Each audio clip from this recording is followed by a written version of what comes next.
शेरे Punjab 600 AM ਤੇ ਨਿੱਘਾ ਹਾਰਦਿਕ ਸਵਾਗਤ ਹੈ। ਮੈਂ ਤੁਹਾਡਾ ਮੇਜ਼ਬਾਨ ਹਰਜੀਤ ਸਿੰਘ ਗਿੱਲ ਸ਼ੋਅ ਲੈ ਕੇ ਤੁਹਾਡੀ ਸੇਵਾ ਦੇ ਵਿੱਚ ਹਾਜ਼ਰ ਹਾਂ। 9:14-15 ਹੀ ਮਿੰਟ ਹੋ ਗਏ ਹੈ ਤੇ 22 ਫਰਵਰੀ ਦਾ ਦਿਨ ਹੈ, ਵਰਾ 2021 ਦਾ ਸੋਮਵਾਰ ਹੈ। 11 ਫੱਗਣ ਨਾਨਕ ਸੇ ਸੰਮਤ 552 ਨਿੱਘਾ ਹਾਰਦਿਕ ਸਵਾਗਤ ਹੈ ਜੀ। ਅੱਜ ਦੇ ਹਰਜੀਤ ਸਿੰਘ ਗਿੱਲ ਸ਼ੋਅ ਦੇ ਵਿੱਚ ਪਹਿਲੇ ਹਿੱਸੇ ਦੇ ਵਿੱਚ ਨਮਕੀਨ ਸਿੰਘ ਪੱਤੀ ਪੰਜਾਬ ਤੋਂ ਗੱਲਬਾਤ ਕਰਨਗੇ। ਫਿਰ ਕੋਸ਼ਿਸ਼ ਕਰ ਰਹੇ ਹਾਂ ਪਿਛਲੇ ਦਿਨੀ ਆਪਣੇ ਨਾਲ ਹੋਈਆਂ ਵਧੀਕੀਆਂ ਦੇ ਕਾਰਨ ਲੱਡੂ ਸਿੰਘ ਖਾਲਸਾ ਕਹਿੰਦੇ ਨੇ ਮੇਰੇ ਨਾਲ ਧੱਕਾ ਹੋਇਆ, ਉਹਨਾਂ ਨੂੰ ਲਿਆਉਣ ਦੀ ਕੋਸ਼ਿਸ਼ ਕਰਾਂਗੇ। ਭੁੱਖ ਹੜਤਾਲ ਤੇ ਬੈਠੇ ਸੀ। ਖੁਸ਼ੀ ਦੀ ਗੱਲ ਹੈ ਕਿ 5 ਪਿਆਰਿਆਂ ਦੀ ਬੇਨਤੀ ਮੰਨ ਕੇ ਜਾਂ ਹੁਕਮ ਦੇ ਨਾਲ ਉਹਨਾਂ ਨੇ ਰਾਤ ਉਹ ਘਰੇ ਪਰਤੇ ਨੇ ਤੇ ਕੋਸ਼ਿਸ਼ ਕਰਾਂਗੇ ਜਿਹੜੀ ਫੇਸਬੁੱਕ ਤੇ ਉਹਨਾਂ ਦੀ ਜਿਹੜੀ ਪੋਸਟ ਸੀ ਉਹਦੇ ਵਿੱਚ ਉਹ ਜਗਮੀਤ ਸਿੰਘ ਦੇ ਦਫ਼ਤਰ ਬਾਹਰ ਬੈਠੇ ਸੀ ਤੇ ਉਹਨਾਂ ਨੇ ਭੁੱਖ ਹੜਤਾਲ ਖਤਮ ਕਰਕੇ ਹੁਣ ਕਾਨੂੰਨੀ ਆਪਣੀ ਚਾਰਾਜੋਈ ਦੀ ਗੱਲ ਸ਼ੁਰੂ ਕੀਤੀ ਹੈ। ਉਹਨਾਂ ਨਾਲ ਕੋਸ਼ਿਸ਼ ਕਰਾਂਗੇ ਜੇ ਜਾਗਦੇ ਹੋਏ ਸਿਹਤਯਾਬ ਹੋਏ ਗੱਲਬਾਤ ਕਰਾਂਗੇ। ਅਗਲੇ ਹਿੱਸੇ ਦੇ ਵਿੱਚ 10:10 ਤੇ ਬਿਟਕੋਇਨ ਨੂੰ ਖਰੀਦਦਾ ਇੱਕ ਮੁੰਡਾ ਕਿਵੇਂ ਠੱਗਾਂ ਦੀ ਭੇਟ ਚੜ੍ਹ ਗਿਆ ਉਹ ਦੱਸੇਗਾ। ਅਖੀਰ 'ਚ ਕ੍ਰੈਡਿਟ ਗੁਰੂ ਆਉਣਗੇ ਜਿਹੜੇ ਦੱਸਣਗੇ ਕਿ ਤੁਸੀਂ ਕ੍ਰੈਡਿਟ ਦਾ ਖਿਆਲ ਕਿਵੇਂ ਰੱਖਣਾ। ਤੁਸੀਂ ਸ਼ਾਮਲ ਹੋਣਾ 604 204 0600 ਤੇ 6042040600 ਤੇ 778 222 0600 ਇਹ WhatsApp ਲਈ ਤੁਹਾਨੂੰ ਨੰਬਰ ਆ। ਉੱਥੇ ਤੁਸੀਂ ਸੁਨੇਹਾ ਭੇਜ ਸਕਦੇ ਹੋ 778 222 0600 604 729 1224 ਮੇਰਾ WhatsApp ਤੇ ਟੈਕਸਟ ਲਈ ਤੁਹਾਨੂੰ ਨੰਬਰ ਹੈ ਜਿੱਤੇ WhatsApp ਜਾਂ ਟੈਕਸਟ ਡਿਊਰਿੰਗ ਸ਼ੋਅ ਵੀ ਕੋਈ ਸੁਨੇਹਾ ਭੇਜ ਸਕਦੇ ਹੋ। Facebook 600 AM Shere Punjab radio ਤੇ ਤੁਸੀਂ ਜਿਹੜਾ ਲਾਈਵ ਵੇਖ ਸਕਦੇ ਹੋ। ਫੋਲੋ ਕਰਿਆ ਕਰੋ ਤੇ ਜਿਹੜੇ ਵੀ ਕੋਈ ਵੀ ਸਾਡੀ ਸੈਗਮੈਂਟ ਜਿਹੜੀ ਅਸੀਂ ਫੇਸਬੁੱਕ ਤੇ ਪਾਉਂਦੇ ਤੁਹਾਡੇ ਤੱਕ ਪਹੁੰਚੇ। ਹਰਜੀਤ ਸਿੰਘ ਗਿੱਲ ਦਾ ਫੇਸਬੁੱਕ ਦਾ ਪੇਜ ਤੇ ਅਕਾਊਂਟ ਜਿੱਥੇ ਤੁਸੀਂ ਨਾਲ ਰਹਿੰਦੇ ਹੋ। ਹਫਤੇ ਦੀ ਸ਼ੁਰੂਆਤ ਹੈ, ਥੋੜਾ ਜਿਹਾ ਡਾਊਨ ਹੁੰਦਾ ਕੰਮ ਪਹਿਲੇ ਘੰਟੇ 'ਚ ਹੋ ਜਾਂਦਾ ਸੂਤ ਹੋਣਾ ਹੀ ਮੰਗਣੇ ਦਾ ਹੀ ਰੌਲਾ ਹੈ, ਮਿਰਗੀ ਹਟ ਜਾਂਦੀ ਹੈ। ਫਿਰ ਸਾਡੇ ਇੱਕ ਡਾਕਟਰ ਹੁੰਦਾ ਸੀ, ਉਹਨੂੰ ਹਰ ਇੱਕ ਜਿਹੜੀ ਵੀ ਗੱਲ ਕਹਿਣੀ ਕਿਸੇ ਨੇ ਜਾ ਕੇ ਉਹ ਕਹਿਣਾ ਹੁਣੇ ਠੀਕ ਕਰ ਦਿੰਦੇ, ਬੈਠੋ ਸੀ ਬਸ। ਟੀਕਾ ਭਰ ਕੇ ਪੁੜੇ 'ਚ ਗੱਡਿਆ ਨਹੀਂ, ਬੰਦਾ ਹੱਸ ਕੇ ਬਾਹਰ ਗਿਆ ਨਹੀਂ। ਪੇਨ ਦੇ ਨਾਲ ਹੀ ਟੀਕੇ ਦੀ ਸੂਈ ਦੀ ਚੋਭ ਦੇ ਨਾਲ ਹੀ ਬੰਦੇ ਦਾ ਬਲੱਡ ਪ੍ਰੈਸ਼ਰ ਵੱਧ ਜਾਂਦਾ। ਹੱਸਦਾ ਹੀ ਆਉਂਦਾ, ਕਹਿੰਦੇ ਵੀ ਪਤਾ ਨਹੀਂ ਕਾਹਦਾ ਟੀਕਾ ਲਾਉਂਦਾ ਹੈ, ਬੰਦਾ ਜਮਾਂ ਹੀ ਸੂਤ ਕਰ ਦਿੰਦਾ। ਜੇ ਟੀਕਾ ਨਾ ਸੂਤ ਹੋਵੇ ਤਾਂ ਬਾਬਾ ਜੀ ਗਿਆਨ ਦੱਸਦਾ ਹਥੌਲਾ ਤਾਂ ਵੱਟ ਤੇ ਪਿਆ ਸੀ। ਫਿਰ ਹੋਰ ਪੰਖ ਮੈਗਨੈਟਿਕ ਵੇਵਜ਼ ਸਿਰ ਤੇ ਦੇ ਦਿੰਦਾ ਤੇ ਸਰੀਰ ਦਾ ਬਲੱਡ ਪ੍ਰੈਸ਼ਰ ਦਿਮਾਗ ਵੱਲ ਨੂੰ ਚੜ ਜਾਂਦਾ, ਬੰਦਾ ਤਰੋ ਤਾਜ਼ਾ ਹੋ ਜਾਂਦਾ। ਬਸ ਘਾਹ ਫੂਸ ਦੇ ਰੋਡ ਸੀ ਥੱਪਣੇ ਸਮਿਆਂ ਤੇ ਆਵਤਾਰਾਂ, ਕਾਨਿਆਂ ਨੂੰ ਸੀ ਮਹਿਲ ਕਹਾਉਣਾ ਸ੍ਰੀ ਸਾਹਿਬ ਤਲਵਾਰਾਂ। ਸਤ ਸੁਹਾਣਾ ਤੇ ਮਸਕੀਨਾ ਅੱਖਰ ਦਾ ਚੌਬਾਰਾ, ਚੌਬਾਰੇ ਚੋਂ ਹੇਠਾਂ ਉੱਤਰ ਪਰਖਣੀਆਂ ਸੀ ਧਾਰਾਂ। ਕੱਚੀ ਗੜੀ ਚੋਂ ਕੀ ਲੱਭਦਾ ਹੈ ਰੇਤਾ ਮਿੱਟੀ ਗਾਰਾ, ਪਰ ਉਸ ਗੜੀ ਚੋਂ ਕੀ ਨਾ ਲੱਭਿਆ ਕੜਕ ਦਮਕ ਲਿਸ਼ਕਾਰਾ। ਇੱਕ ਦਿਨ ਉੱਡਦੇ ਬਾਜ਼ ਨੂੰ ਕਹਿੰਦਾ ਨਾਨਕ ਦਾ ਵਣਜਾਰਾ, ਚੀਰ ਨਾ ਸਕਦਾ ਚਾਨਣ ਮਿੱਤਰਾ ਇਸ ਦੁਨੀਆ ਦਾ ਆਰਾ। ਬੈਠਣ ਨੂੰ ਸੀ ਤਖਤ ਬਥੇਰੇ ਚੰਦਨ ਕਾ ਸਵਾਰਾ, ਪਰ ਖਾਲਸਿਆਂ ਨੇ ਕਰਨਾ ਸੀ ਤਾਰਿਆਂ ਹੇਠ ਤਾਰਾ। ਖਾਲਸਿਆਂ ਨੇ ਤਾਂ ਕਰਨਾ ਸੀ ਤਾਰਿਆਂ ਹੇਠ ਉਤਾਰਾ।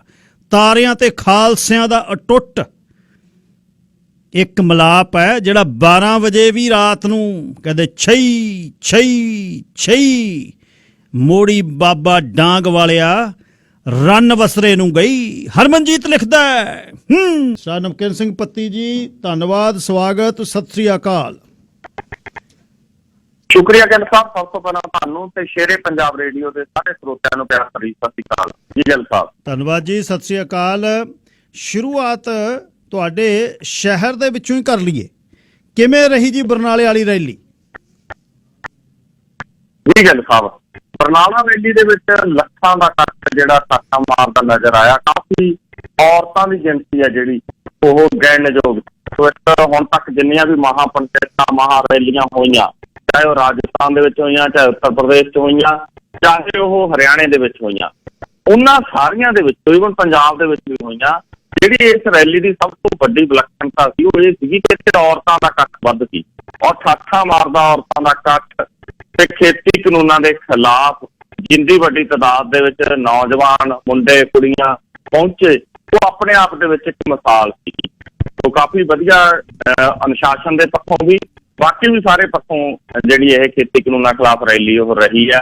ਇਹਦੇ 'ਚ ਮੇਨਲੀ ਜਿਹੜਾ ਰੈਲੀ ਨੂੰ ਔਰਗਨਾਈਜ਼ ਕਰਨ ਦਾ ਕੰਮ ਸੀ ਉਹ ਭਾਰਤੀ ਕਿਸਾਨ ਯੂਨੀਅਨ ਅਗਰਾਹਾਂ ਤੇ ਪੰਜਾਬ ਖੇਤ ਮਜ਼ਦੂਰ ਯੂਨੀਅਨ ਨੇ ਕੀਤਾ।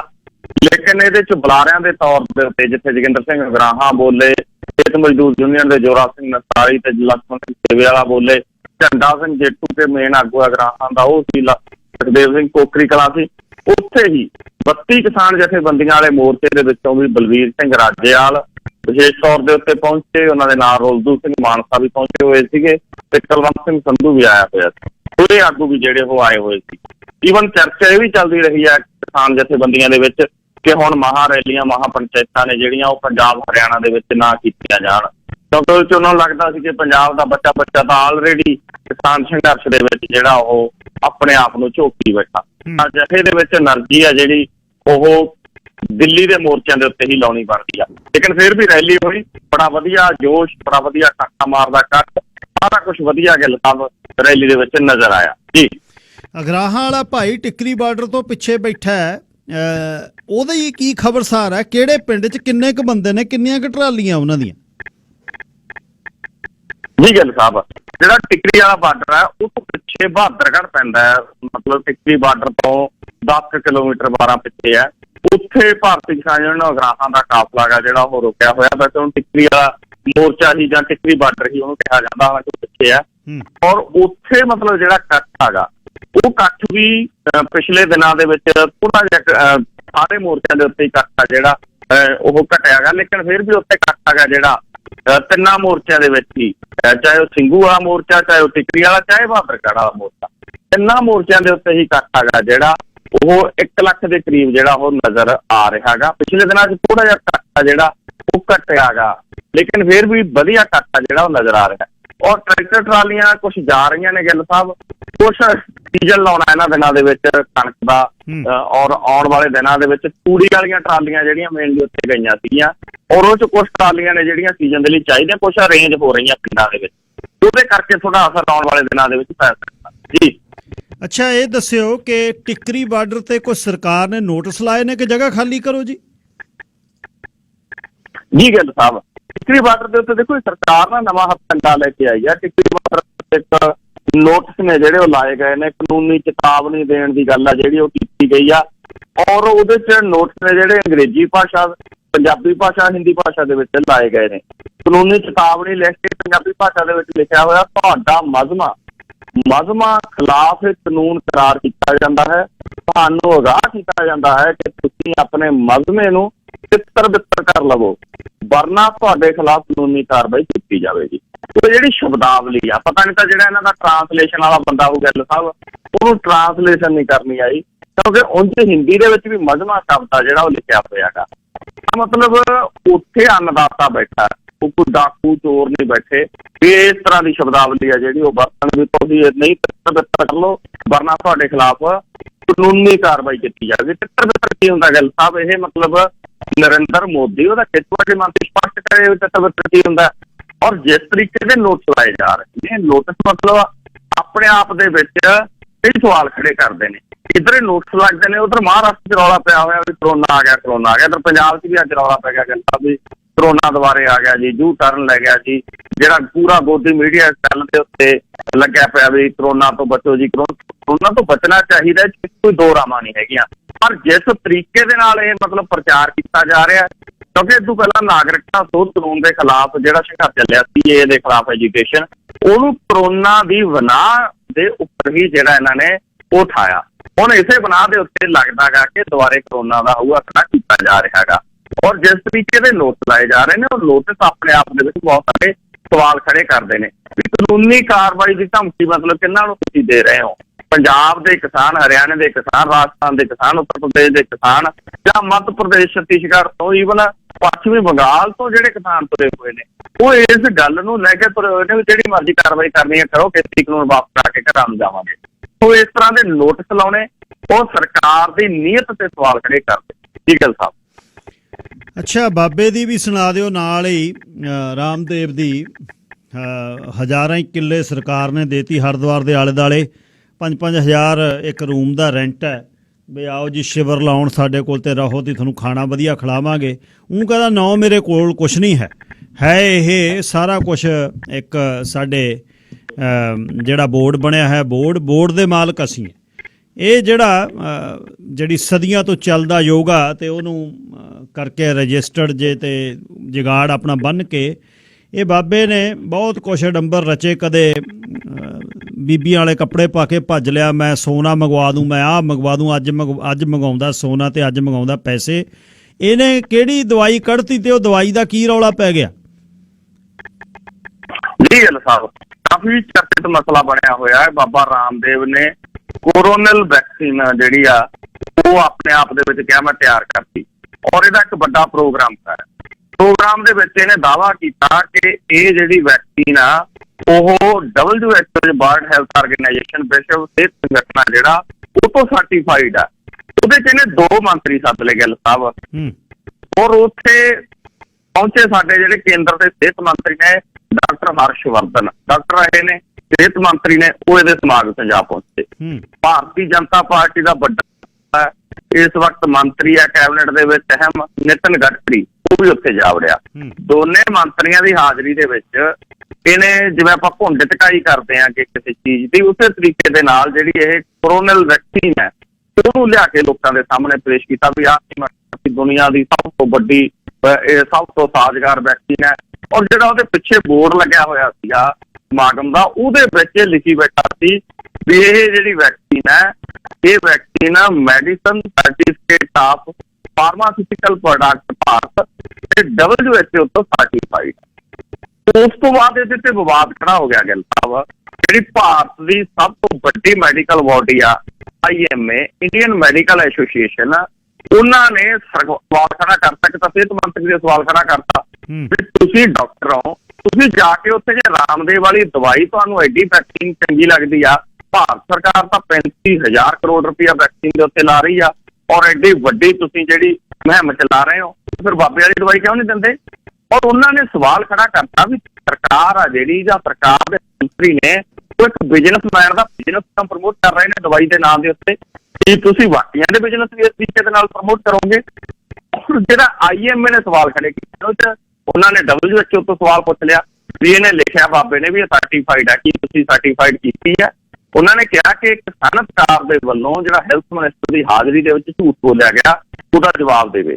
IMA ਨੇ ਸਵਾਲ ਕੀਤਾ ਕਿ ਡਾਕਟਰ ਹਰਸ਼ਵਰਧਨ ਜੀ, ਤੁਸੀਂ ਮਾਡਰਨ ਮੈਡੀਕਲ ਡਾਕਟਰ ਹੋ, ਔਰ ਤੁਹਾਡੀ ਹਾਜ਼ਰੀ ਦੇ ਵਿੱਚ ਜਿਹੜੀ ਕੋਰੋਨਲ ਨੂੰ ਪਹਿਲੀ ਸਰਟੀਫਾਈਡ ਦਵਾਈ ਦੇ ਤੌਰ ਤੇ ਪੇਸ਼ ਕੀਤਾ ਗਿਆ, ਕੀ ਇਹ ਸੱਚ ਹੈ?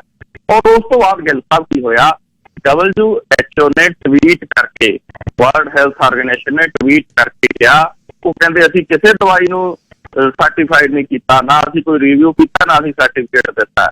ਔਰ ਉਸ ਤੋਂ ਬਾਅਦ ਪਤੰਜਲੀ ਦੇ MD ਆਚਾਰੀਆ ਬਾਲ ਕ੍ਰਿਸ਼ਨ ਨੂੰ ਸਪਸ਼ਟੀਕਰਨ ਦੇਣਾ ਪਿਆ।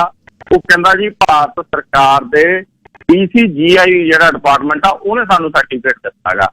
ਔਰ ਭਾਰਤ ਸਰਕਾਰ ਤੇ ਉਹਦੇ ਮੰਤਰੀ ਇਸ ਵਿਸ਼ੇ ਦੇ ਉੱਤੇ ਘਿਰਦੇ ਨਜ਼ਰ ਆ ਰਹੇ ਨੇ, ਔਰ ਇਹਦੇ ਤੇ ਦੇਖਦੇ ਆਉਣ ਵਾਲੇ ਦਿਨਾਂ ਦੇ ਵਿੱਚ ਉਹ ਸਵਾਲ ਦਾ ਜਵਾਬ ਦਿੰਦੇ ਨੇ ਜਾਂ ਇਸ ਮਸਲੇ ਨੂੰ ਟਾਲਦੇ ਨੇ, ਕਿਉਂਕਿ ਉਹਨਾਂ ਨੂੰ ਸਵਾਲ ਦਾ ਜਵਾਬ ਦੇਣਾ ਪਊਗਾ। ਬਾਬਾ ਇੱਕ ਬਿਜ਼ਨਸਮੈਨ ਹੈ ਜਿਹੜਾ, ਮਤਲਬ ਜਿਵੇਂ ਤੁਸੀਂ ਗੱਲ ਸਾਹਿਬ ਸ਼ੁਰੂ ਦੇ ਵਿੱਚ ਦੱਸਿਆ ਕਿ ਬਹੁਤ ਨੰਬਰ ਰਚੇ ਨੇ, ਜਿੱਦਾਂ ਕਹਿੰਦਾ ਜੀ ਪੈਟਰੋਲ ਡੀਜ਼ਲ ਸਸਤਾ ਕਰਾਊਂਗਾ ਮੈਂ। ਇਹ ਬਾਬਾ ਮਤਲਬ ਭਾਰਤੀ ਜਨਤਾ ਪਾਰਟੀ ਦੇ ਪੱਖ 'ਚ ਭੁਗਤਦਾ ਆਇਆ, ਭੁਗਤ ਰਿਹਾ ਹੈ। ਉਸੇ ਦੇ ਐਵਜ ਦੇ ਵਿੱਚ BJP ਫ੍ਰੀ ਦੇ ਵਿੱਚ ਇਹਦੀਆਂ ਦਵਾਈਆਂ ਦੀ ਐਡਵਰਟਾਈਜ਼ਮੈਂਟ ਕਰ ਰਹੀ ਹੈ ਜੀ। ਅੱਛਾ, ਲਾਲ ਕਿਲੇ ਵਾਲੇ ਜਿਹੜਾ 26 ਜਨਵਰੀ ਵਾਲੇ ਕਿੱਸੇ ਦੇ ਵਿੱਚ ਹੋਰ ਗ੍ਰਿਫਤਾਰੀ ਹੋਈ ਹੈ ਜੀ? ਜੀ, ਅੱਜ ਗਿੱਲ ਸਾਹਿਬ ਇੱਕ ਹੋਰ ਨੌਜਵਾਨ ਨੂੰ ਲਾਲ ਕਿਲਾ ਦੀ ਘਟਨਾ ਦੇ ਸੰਬੰਧੀ ਗ੍ਰਿਫਤਾਰ ਕੀਤਾ ਗਿਆ। 29 ਸਾਲਾਂ ਦਾ ਨੌਜਵਾਨ ਹੈ ਜਸਪ੍ਰੀਤ ਸਿੰਘ, ਦਿੱਲੀ ਦਾ ਰਹਿਣ ਵਾਲਾ, ਸਰੂਪ ਨਗਰ ਦਿੱਲੀ ਦਾ ਵਸਨੀਕ ਹੈ, ਔਰ ਇਹਨੂੰ ਅੱਜ ਪੁਲਿਸ ਨੇ ਅਰੈਸਟ ਕੀਤਾ। ਪੁਲਿਸ ਨੇ ਕਿਹਾ ਕਿ ਗੁੰਬਦ ਦੇ ਉੱਤੇ ਇੱਕ ਦੇ ਉੱਤੇ ਇਹ ਚੜ੍ਹ ਕੇ ਝੰਡਾ ਲਾਉਣ ਗਿਆ ਸੀ, ਔਰ ਮੇਨ ਜਿਹੜੇ ਮਤਲਬ ਕੇਸ ਦੇ ਵਿੱਚ ਵਿਅਕਤੀ ਅਰੈਸਟ ਕੀਤੇ ਜਾ ਰਹੇ ਨੇ ਜਾਂ ਇਹਨਾਂ ਨੂੰ ਮੇਨਲੀ ਨਾਮਜ਼ਦ ਕੀਤਾ ਜਾ ਰਿਹਾ, ਉਹਦੇ 'ਚ ਜਸਪ੍ਰੀਤ ਸਿੰਘ ਨੂੰ ਨਾਮਜ਼ਦ ਕੀਤਾ ਗਿਆ ਗਾ। ਉਹ ਧੜਾਧੜ ਗ੍ਰਿਫਤਾਰੀਆਂ ਹਜੇ ਵੀ ਹੋ ਰਹੀਆਂ ਨੇ, ਔਰ ਹਜੇ ਵੀ ਸਾਨੂੰ ਮਤਲਬ ਇਸ ਵਿਸ਼ੇ ਦੇ ਉੱਤੇ ਇੱਕਜੁੱਟਤਾ ਦੇ ਨਾਲ ਇਹ ਨਾਅਰਾ ਬੁਲੰਦ ਕਰਨਾ ਚਾਹੀਦਾ ਕਿ ਜਿੰਨੇ ਵੀ ਨੌਜਵਾਨਾਂ ਨੂੰ ਗ੍ਰਿਫਤਾਰ ਕੀਤਾ ਜਾ ਰਿਹਾ, ਜਿੰਨਿਆਂ ਤੇ ਵੀ ਕੇਸ ਨੇ, ਸਮੇਤ ਕਿਸਾਨ ਆਗੂ ਸਮੇਤ ਜਿਹੜੇ ਹੋਰ ਨੌਜਵਾਨ ਗ੍ਰਿਫਤਾਰ ਕੀਤੇ ਹੋਏ ਨੇ, ਚਾਹੇ ਉਹ ਦੀਪ ਆ, ਚਾਹੇ ਉਹ ਲੱਖੇ ਦਾ ਨਾਂ ਗਾ, ਚਾਹੇ ਹੋਰ ਨੇ, ਉਹਨਾਂ ਸਾਰਿਆਂ ਦੀ ਰਿਹਾਈ ਦੀ ਮੰਗ। ਔਰ ਜਿਹੜੇ ਨਵੀਆਂ ਗ੍ਰਿਫਤਾਰੀਆਂ ਹੋ ਰਹੀਆਂ ਨੇ, ਇਹਦੇ ਤੇ ਪਿਛਲੇ ਦਿਨਾਂ ਦੇ ਵਿੱਚ ਗੁਰਨਾਮ ਸਿੰਘ ਚੜੂਨੀ ਜੀ ਨੇ ਕਿਹਾ ਸੀ ਵੀ ਹਰਿਆਣੇ 'ਚ ਜਿਹੜਾ ਗ੍ਰਿਫਤਾਰ ਕਰਨ ਆਉਂਦਾ ਪਿੰਡ ਇਕੱਠਾ ਕਰਕੇ ਉੱਚੀ ਬਹਾਲੋ ਘੇਰ ਕੇ, ਔਰ ਇਹੀ ਗੱਲ ਰਾਜੇਵਾਲ ਤੁਹਾਨੂੰ ਵੀ ਬਰਨਾਲਾ ਦੀ ਰੈਲੀ ਦੇ ਵਿੱਚ ਚੜੂਨੀ ਤੋਂ ਬਾਅਦ ਕਹਿਣੀ ਪਈ। ਉਹਨਾਂ ਨੇ ਵੀ ਕਿਹਾ ਕਿ ਇਕੱਠਾ ਕਰਕੇ ਘੇਰ ਲਓ। ਤਾਂ ਲੇਕਿਨ ਫਿਰ ਵੀ ਗ੍ਰਿਫਤਾਰੀਆਂ ਹੋ ਰਹੀਆਂ ਨੇ ਤਾਂ ਬਹੁਤ ਸਾਰੇ ਸਵਾਲ ਖੜੇ ਹੋ ਰਹੇ ਨੇ। ਜੀ ਗੱਲ ਸਾਹਿਬ, ਪਾਂਡੂਚੇਰੀ ਦੇ ਵਿੱਚ ਜੀ ਸਰਕਾਰ ਡਿੱਗ ਗਈ ਫਿਰ? ਜੀ ਗੱਲ ਸਾਹਿਬ, ਪਾਂਡੂਚੇਰੀ ਦੇ ਵਿੱਚ ਯੂਪੀ ਦੇ ਵਿੱਚ ਜਿਹੜੀ ਕਾਂਗਰਸ ਦੀ ਸਰਕਾਰ ਆ ਉਹ ਆਖਰ ਡਿੱਗ ਪਈ। ਵੈਸੇ ਤਾਂ ਜਦੋਂ ਕਿਰਨ ਬੇਦੀ ਦੀ ਉੱਥੋਂ ਤਬਾਦਲਾ ਕੀਤਾ ਸੀ ਗਿੱਲ ਸਾਹਿਬ, ਆਪਾਂ ਉਦੋਂ ਹੀ ਕਿਹਾ ਸੀ ਕਿ ਕਿਰਨ ਬੇਦੀ ਨੇ ਜੋ ਕੰਮ ਕਰਨਾ ਸੀ ਉਹ ਕਰਕੇ ਉਹ ਆਪਦਾ ਕੰਮ ਕਰ ਗਈ। ਹੁਣ ਬੀਜੇਪੀ ਨੇ ਉਹਦਾ ਤਬਾਦਲਾ ਕੀਤਾ ਔਰ 4 ਦਿਨਾਂ ਨੂੰ ਸਰਕਾਰ ਡਿੱਗੀ ਲਿਓ, ਤੇ ਉਸ ਤੋਂ ਬਾਅਦ ਅੱਜ ਕਾਂਗਰਸ ਪਾਰਟੀ ਦੀ ਸਰਕਾਰ ਆ ਜਿਹੜੀ ਪਾਂਡੂਚੇਰੀ ਦੇ ਵਿੱਚ ਉਹ ਡਿੱਗ ਪਈ। ਉੱਥੋਂ ਦੇ ਮੁੱਖ ਮੰਤਰੀ ਵੀ ਨਾਰਾਇਣ ਸਵਾਮੀ ਨੇ ਅਸਤੀਫਾ ਆਪਦਾ ਜਿਹੜਾ ਉਪ ਰਾਜਪਾਲ ਤਾਮਿਲੀ ਸਾਈ ਸੁੰਦਰਾਜਨ ਨੂੰ ਜਿਹੜਾ ਉਹ ਸੌਂਪ ਸਫਲ ਹੋਇਆ ਸੀਗਾ। ਵਿਧਾਨ ਸਭਾ ਦੇ ਵਿੱਚ 3 ਮੈਂਬਰ ਨੋਮੀਨੇਟ ਕੀਤੇ ਜਾਂਦੇ ਆ, 30 ਜਿੱਤ ਕੇ ਆਉਂਦੇ ਨੇ। ਉਹਦੇ ਚੋਂ ਕਾਂਗਰਸ ਦੀ, DMK ਦੀ ਤੇ ਇੱਕ ਆਜ਼ਾਦ MLA ਦੀ ਸਾਂਝੀ ਸਰਕਾਰ ਚੱਲ ਰਹੀ, ਜਿਹਦੇ ਚੋਂ ਕਾਂਗਰਸ ਪਾਰਟੀ ਦੇ MLA ਧੜਾ-ਧੜ ਜਿਹੜੇ ਨੇ ਉਹ ਸੀਗੇ। ਪਿਛਲੇ ਦਿਨਾਂ ਦੇ ਵਿੱਚ ਜਦੋਂ ਕਿਸੇ ਦੇਣ ਤੋਂ ਬਾਅਦ ਕਾਂਗਰਸ ਕੋਲੇ MLA ਦੀ ਗਿਣਤੀ ਘਟ ਗਈ ਤਾਂ ਉਸ ਤੋਂ ਬਾਅਦ ਕਿਰਨ ਬੇਦੀ ਨੂੰ ਉੱਥੋਂ ਹਟਾਇਆ ਗਿਆ। ਈਵਨ ਮੁੱਖ ਮੰਤਰੀ ਪਹਿਲਾਂ ਕਹਿ ਰਿਹਾ ਸੀ ਕਿ ਮੇਰੇ ਬਰੋਬਰ ਦੇ ਉੱਤੇ ਕਿਰਨ ਬੇਦੀ ਹੈ ਜਿਹੜੀ ਉਹ ਸੱਤਾ ਚਲਾ ਰਹੀ ਹੈ, ਕਿਉਂਕਿ ਦਿੱਲੀ ਦੀ ਤਰ੍ਹਾਂ ਪਾਂਡੂਚੇਰੀ ਵੀ ਇੱਕ UT ਆ, ਉੱਥੇ ਰਾਜਪਾਲ ਨੂੰ ਵੱਧ ਅਧਿਕਾਰ ਨੇ। ਗਿੱਲ ਸਾਹਿਬ, ਇੱਥੇ ਮਸਲਾ ਇਹ ਵੀ ਬਣਦਾ ਗਾ ਕਿ ਜੇ ਮੁੱਖ ਮੰਤਰੀ ਨੂੰ ਤੁਸੀਂ ਅਧਿਕਾਰ ਨਹੀਂ ਦੇਣਾ, ਉਪ ਰਾਜਪਾਲ ਨੂੰ ਜਾ ਕੇ ਲੈਫਟੀਨੈਂਟ ਗਵਰਨਰ ਨੂੰ ਤੁਸੀਂ ਉਸ ਤੋਂ ਵੱਧ ਲਾਭ ਬਿਠਾ ਦਿੰਦੇ ਹੋ, ਉਹਨੂੰ ਵੱਧ ਅਧਿਕਾਰ ਦੇ ਦਿੰਦੇ ਹੋ, ਤਾਂ ਫਿਰ ਕਿਉਂ ਸਰਕਾਰਾਂ ਬਣਾ ਰਹੇ ਹੋ? ਤਾਂ ਉੱਥੇ ਮੇਅਰ ਕਿਉਂ ਨਹੀਂ ਬਣਾਉਂਦੇ? ਔਰ ਇਹ ਕਹਿਣ ਨੂੰ ਮੁੱਖ ਮੰਤਰੀ ਬਣਾਉਂਦੇ ਨੇ, ਕਹਿਣ ਨੂੰ ਸਰਕਾਰਾਂ ਬਣਾਉਂਦੇ ਨੇ, ਪਰ ਫੈਡਰਲਿਜ਼ਮ ਜਿਹੜਾ ਫੈਡਰਲ ਸਟਰਕਚਰ ਹੋਣਾ ਚਾਹੀਦਾ, ਸੂਬਿਆਂ ਨੂੰ ਵੱਧ ਅਧਿਕਾਰ ਹੋਣੇ ਚਾਹੀਦੇ ਨੇ। ਤੁਹਾਡੇ ਕੈਨੇਡਾ ਵਰਗੇ ਮੁਲਕਾਂ 'ਚ ਸੂਬਿਆਂ ਕੋਲ ਅਧਿਕਾਰ ਨੇ, ਲੇਕਿਨ ਭਾਰਤ ਦੇ ਵਿੱਚ ਜਿਹੜੇ ਅਧਿਕਾਰ ਮਿਲੇ ਹੋਏ ਸੀ ਸੂਬਿਆਂ ਨੂੰ ਉਹ ਵੀ ਧੜਾ-ਧੜ ਖੋਹੇ ਜਾ ਰਹੇ ਨੇ। ਤੇ ਸਾਡੇ ਸ਼੍ਰੋਮਣੀ ਅਕਾਲੀ ਦਲ ਵਾਲੇ ਜਾਂ ਹੋਰ ਵੱਖ-ਵੱਖ ਵੀ ਜਦੋਂ ਜੰਮੂ ਕਸ਼ਮੀਰ ਦੇ ਵੱਧ ਅਧਿਕਾਰ ਖੋਹੇ ਜਾ ਰਹੇ ਸੀ, BJP ਦੇ ਪੱਖ 'ਚ ਜਾ ਕੇ ਖੜੇ, ਹਾਲਾਂਕਿ ਇਹ ਵੀ ਵੱਧ ਅਧਿਕਾਰਾਂ ਦੀ ਮੰਗ ਕਰਦੇ ਸੀ। ਔਰ ਜਦੋਂ ਪਾਂਡੂਚੇਰੀ ਦੇ ਵਿੱਚ ਸਰਕਾਰ ਕਾਂਗਰਸ ਪਾਰਟੀ ਦੀ ਡਿੱਗੀ, ਹਾਲਾਂਕਿ ਆਪਾਂ ਨੂੰ ਕਾਂਗਰਸ ਪਾਰਟੀ ਨਾਲ ਕੋਈ ਹਮਦਰਦੀ ਨਹੀਂ ਹੈ, ਲੇਕਿਨ ਸਵਾਲ ਇਹ ਹੈ ਕਿ BJP ਕਰ ਕੀ ਰਹੀ ਹੈ? ਇਹ ਡੈਮੋਕ੍ਰੇਸੀ ਹੈ। ਡੈਮੋਕ੍ਰੇਸੀ ਦੇ ਵਿੱਚ ਇਹ ਧੱਕਾ ਹੋ ਰਿਹਾ ਲੋਕਤੰਤਰ ਦੇ ਵਿੱਚ ਕਿ ਜਾ ਕੇ ਜਿਹੜੇ ਮਰਜ਼ੀ ਸੂਬੇ ਦੇ ਵਿੱਚ ਇਹ MLA ਆਪਦੇ ਕਣੀ ਕਰਦੇ ਨੇ, MLA ਤੋਂ ਅਸਤੀਫਾ ਦਿਵਾਉਂਦੇ ਨੇ ਤੇ ਸਰਕਾਰ ਛੱਡ ਦਿੰਦੇ ਨੇ। ਇਹੀ ਕੁਛ ਪੱਛਮੀ ਬੰਗਾਲ 'ਚ ਕਰ ਰਹੇ ਨੇ, ਇਹੀ ਕੁਛ ਪਿਛਲੇ ਦਿਨਾਂ 'ਚ ਮੱਧ ਪ੍ਰਦੇਸ਼ ਕਰ ਰਹੇ ਸੀ, ਇਹੀ ਕੁਛ ਇਹਨਾਂ ਨੇ ਰਾਜਸਥਾਨ 'ਚ ਕਰਨ ਦਾ ਯਤਨ ਕੀਤਾ। ਹਰ ਸੂਬੇ ਦੇ ਵਿੱਚ ਜਾ ਕੇ ਹੋ ਰਿਹਾ। ਲਾਕਡਾਊਨ ਦੇ ਦਿਨਾਂ 'ਚ ਛੁੱਟਲਾ ਚੱਲਿਆ ਗਿੱਲ ਸਾਹਿਬ ਕਿ ਤਾਲਾਬੰਦੀ ਦੇ ਕਰਕੇ, ਲਾਕਡਾਊਨ ਕਰਕੇ ਸਾਰਾ ਕੁਛ ਬੰਦ ਹੋ ਗਿਆ। ਸਿਰਫ ਇੱਕੋ ਹੀ ਚੀਜ਼ ਵਿਕ ਰਹੀ ਆ, ਉਹ ਵਿਕ ਰਹੇ ਦਾ ਚੁਟਕਲਾ ਸੀਗਾ ਕਿ ਚੁਟਕਲੇ ਦੇ ਵਿੱਚ ਦੱਸਿਆ ਗਿਆ ਵਿਧਾਇਕ ਵਿਕ ਰਹੇ। ਅੱਜ ਵੀ ਜਦੋਂ ਪਾਂਡੂਚੇਰੀ ਦੇ ਵਿੱਚ ਉੱਥੋਂ ਦੇ ਮੁੱਖ ਮੰਤਰੀ ਨੂੰ ਕਿਹਾ ਗਿਆ ਕਿ ਬਹੁਮਤ ਸਾਬਤ ਕਰੋ, ਖੜੇ ਹੋ ਗਏ। ਹਾਲਾਂਕਿ ਉਹਨਾਂ ਕੋਲੇ 11 MLA ਸੀ 33 ਮੈਂਬਰੀ ਵਿਧਾਨ ਸਭਾ ਦੇ ਵਿੱਚੋਂ, ਔਰ 11 ਦੇ ਵਿੱਚੋਂ ਜਦੋਂ ਖੜੇ ਹੋਏ ਉਹਨਾਂ ਨੇ ਖੜੇ ਹੋ ਕੇ ਇਹੀ ਗੱਲ ਕਹੀ। ਉਹ ਕਹਿੰਦਾ ਭਾਸ਼ਣ ਮੁੱਖ ਮੰਤਰੀ ਦਾ ਇਹੀ ਸੀ ਕਿ ਵਿਰੋਧੀ ਧਿਰ ਤੇ ਕਿਰਨ ਬੇਦੀ ਇਹਨਾਂ ਦੋਨਾਂ ਨੇ ਸਾਡੀ ਸਰਕਾਰ ਆ ਜਿਹੜੀ ਉਹ ਸਿੱਟਣ ਦੀ ਕੋਈ ਕਸਰ ਨਹੀਂ ਛੱਡੀ ਤੇ ਸਾਡੀ ਸਰਕਾਰ ਸਿੱਟੀ ਆ। ਡੈਮੋਕ੍ਰੇਸੀ ਦੇ ਵਿੱਚ ਗਿੱਲ ਸਾਹਿਬ ਇਹ ਨਹੀਂ ਹੋਣਾ ਚਾਹੀਦਾ ਕਿ ਤੁਸੀਂ ਕੇਂਦਰ ਦੀ ਸੱਤਾ ਦੇ ਉੱਤੇ ਆ ਗਏ ਔਰ ਆ ਕੇ ਤੁਸੀਂ ਉਸ ਤੋਂ ਬਾਅਦ ਸੂਬਿਆਂ ਦੇ ਵਿੱਚ ਇਹ ਕਹੋ ਵੀ ਸਾਡੀ ਸਰਕਾਰ ਹੀ ਚੱਲੂ, ਨਹੀਂ ਅਸੀਂ ਜਾਮ ਕਰ ਦਿਆਂਗੇ, ਅਸੀਂ ਸਰਕਾਰਾਂ ਭੰਗ ਕਰਨ ਦੀ ਹਰ ਕੋਸ਼ਿਸ਼ ਕਰਾਂਗੇ। ਇਹੀ ਹਰਪਾ ਇੰਦਰਾ ਗਾਂਧੀ ਨੇ ਵਕਤ ਸੀ, ਉਹੀ ਕੁਛ ਹੋਣਾ ਨਰਿੰਦਰ ਮੋਦੀ ਹੋਰਾਂ ਦੀ ਕੇਂਦਰੀ ਹੁਕੂਮਤ ਕਰ ਰਹੀ ਆ। ਠੀਕ। ਅੱਛਾ, ਇਹਦੇ ਵਿੱਚ ਦੱਸਿਓ ਜੀ, ਇੱਕ ਦਾਦਰ ਦੇ ਲੋਕ ਸਭਾ ਦੇ ਮੈਂਬਰ ਨੇ ਖੁਦਕੁਸ਼ੀ ਕੀਤੀ ਹੈ ਜੀ, ਕੀ ਕਹਾਣੀ ਆ ਉਹ? ਜੀ ਗਿੱਲ ਸਾਹਿਬ, ਇਹ ਅੱਜ ਦੀ ਤਾਜ਼ਾ ਘਟਨਾਕ੍ਰਮ ਆ ਗਈ ਕਿ ਦਾਦਰ ਤੇ ਨਾਗਰ ਹਵੇਲੀ ਇਹ ਵੀ UP ਪੈਂਦੀ ਆ ਔਰ ਇੱਥੇ ਗੁਜਰਾਤੀ ਤੇ ਹਿੰਦੀ ਭਾਸ਼ਾ ਬੋਲੀ ਜਾਂਦੀ ਹੈ। ਇੱਥੇ ਗਿੱਲ ਸਾਹਿਬ ਅੱਜ ਮੈਂਬਰ ਪਾਰਲੀਮੈਂਟ ਜਿਹੜੇ ਇੱਥੋਂ ਪਿਛਲੀਆਂ ਚੋਣਾਂ ਦੇ ਵਿੱਚ ਇਲੈਕਸ਼ਨ ਦੇ ਵਿੱਚ 2019 ਚ ਜਿੱਤੇ ਸੀਗੇ, ਉਹਨਾਂ ਨੇ ਅੱਜ ਖੁਦਕੁਸ਼ੀ ਕਰ ਲਈ। ਖੁਦਕੁਸ਼ੀ ਮੁੰਬਈ ਦੇ ਇੱਕ ਹੋਟਲ ਹੈਗਾ ਸੀ ਗ੍ਰੀਨ ਹਾਊਸ ਹੋਟਲ, ਸਮੁੰਦਰ ਦੇ ਨਾਲ ਪੈਂਦਾ, ਔਰ ਉਸ ਹੋਟਲ ਦੇ ਵਿੱਚ ਉਹਨਾਂ ਦੀ ਡੈਡ ਬੋਡੀ ਬਰਾਮਦ ਹੋਈ। ਬਾਅਦ ਉਸ ਤੋਂ ਨੇੜਿਓਂ ਗੁਜਰਾਤੀ ਭਾਸ਼ਾ ਦੇ ਵਿੱਚ ਲਿਖਿਆ ਹੋਇਆ ਸੁਸਾਈਡ ਨੋਟ ਬਰਾਮਦ ਹੋਇਆ। ਮਸਲੇ ਦੀ ਤਹਿਕੀਕਾਤ ਪੁਲਿਸ ਮਹਾਰਾਸ਼ਟਰ ਦੀ ਹੈ ਕਿ ਕੀ ਘਟਨਾਕ੍ਰਮ ਹੈ। ਘਟਨਾਕ੍ਰਮ ਬਾਰੇ ਅਜੇ ਪਤਾ ਨਹੀਂ ਲੱਗ ਸਕਿਆ, ਲੇਕਿਨ ਇਹ ਜਿਹੜਾ ਵਿਅਕਤੀ ਖੁਦਕੁਸ਼ੀ ਕਰ ਗਿਆ ਗਿੱਲ ਸਾਹਿਬ, ਕੋਈ ਆਮ ਵਿਅਕਤੀ ਨਹੀਂ ਸੀ, 7 ਵਾਰ MP ਜਿੱਤਿਆ ਔਰ ਇਹ ਵਿਅਕਤੀ ਉਦੋਂ ਚਰਚਾ 'ਚ ਆਇਆ ਸੀ। ਪਹਿਲਾਂ ਇਹ ਟ੍ਰੇਡ ਯੂਨੀਅਨਿਸਟ 1985 ਦੇ ਵਿੱਚ ਬਣਿਆ ਸੀ। ਟ੍ਰੇਡ ਯੂਨੀਅਨ ਤੋਂ ਬਾਅਦ ਇਹਨੇ ਆਦਿਵਾਸੀ ਵਿਕਾਸ ਸੰਗਠਨ ਬਣਾਇਆ 1999 ਦੇ ਵਿੱਚ। ਉਦੋਂ ਪਹਿਲੀ ਵਾਰ ਇਹਨੇ 1999 ਚ ਆਜ਼ਾਦ ਉਮੀਦਵਾਰ ਦੇ ਤੌਰ ਤੇ ਚੋਣ ਜਿੱਤੀ ਤੇ ਜਿੱਤ ਗਿਆ। ਉਸ ਤੋਂ 99 ਤੋਂ ਬਾਅਦ 1991 ਤੇ 96 ਦੀ ਚੋਣ ਇਹਨੇ ਕਾਂਗਰਸ ਪਾਰਟੀ ਦੇ ਵੱਲੋਂ ਲੜੀ ਤੇ ਉਹਦੇ ਚ ਵੀ ਜਿੱਤ ਗਿਆ। ਫਿਰ 1998 ਦੀ ਇਲੈਕਸ਼ਨ ਇਹਨੇ BJP ਦੇ ਵੱਲੋਂ ਲੜੀ, ਉਦੋਂ ਵੀ ਜਿੱਤ ਗਿਆ। 1999 ਦੀ ਇਲੈਕਸ਼ਨ ਇਹਨੇ ਜਿਹੜੀ ਗਿੱਲ ਸਾਹਿਬ 5ਵੀਂ ਵਾਰ ਲੜੀ, ਉਹ ਆਜ਼ਾਦ ਉਮੀਦਵਾਰ ਦੇ ਤੌਰ ਤੇ ਲੜੀ, ਉਹਦੇ ਚ ਵੀ ਜਿੱਤ ਗਿਆ। ਫਿਰ ਉਸ ਤੋਂ ਬਾਅਦ ਇਹ 2 ਇਲੈਕਸ਼ਨਾਂ ਹਾਰਿਆ, ਲੇਕਿਨ 2004 ਦੇ ਵਿੱਚ ਇਹ ਫਿਰ ਇਲੈਕਸ਼ਨ ਜਿੱਤਿਆ ਤੇ ਫਿਰ 2019 ਦੇ ਵਿੱਚ ਹੁਣ ਆਜ਼ਾਦ ਉਮੀਦਵਾਰ ਦੇ ਤੌਰ ਦੇ ਉੱਤੇ ਫਿਰ 7ਵੀਂ ਵਾਰ ਇਲੈਕਸ਼ਨ ਜਿੱਤਿਆ।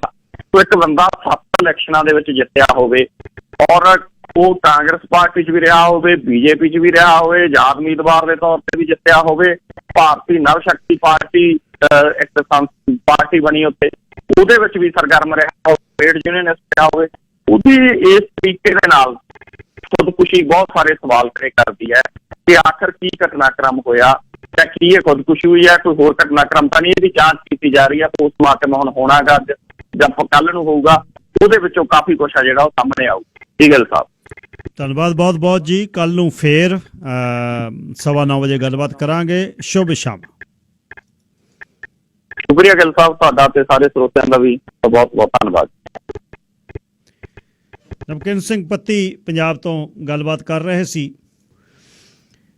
ਪਿਛਲੇ ਇੱਕ ਹਫ਼ਤੇ ਤੋਂ ਸਾਡੇ ਭਾਈਚਾਰੇ ਦੇ ਵਿੱਚ ਜਾਣੇ ਪਹਿਚਾਣੇ ਲੱਡੂ ਸਿੰਘ ਖਾਲਸਾ ਜੀ ਹੋਣੀ ਭੁੱਖ ਹੜਤਾਲ ਤੇ ਸਨ।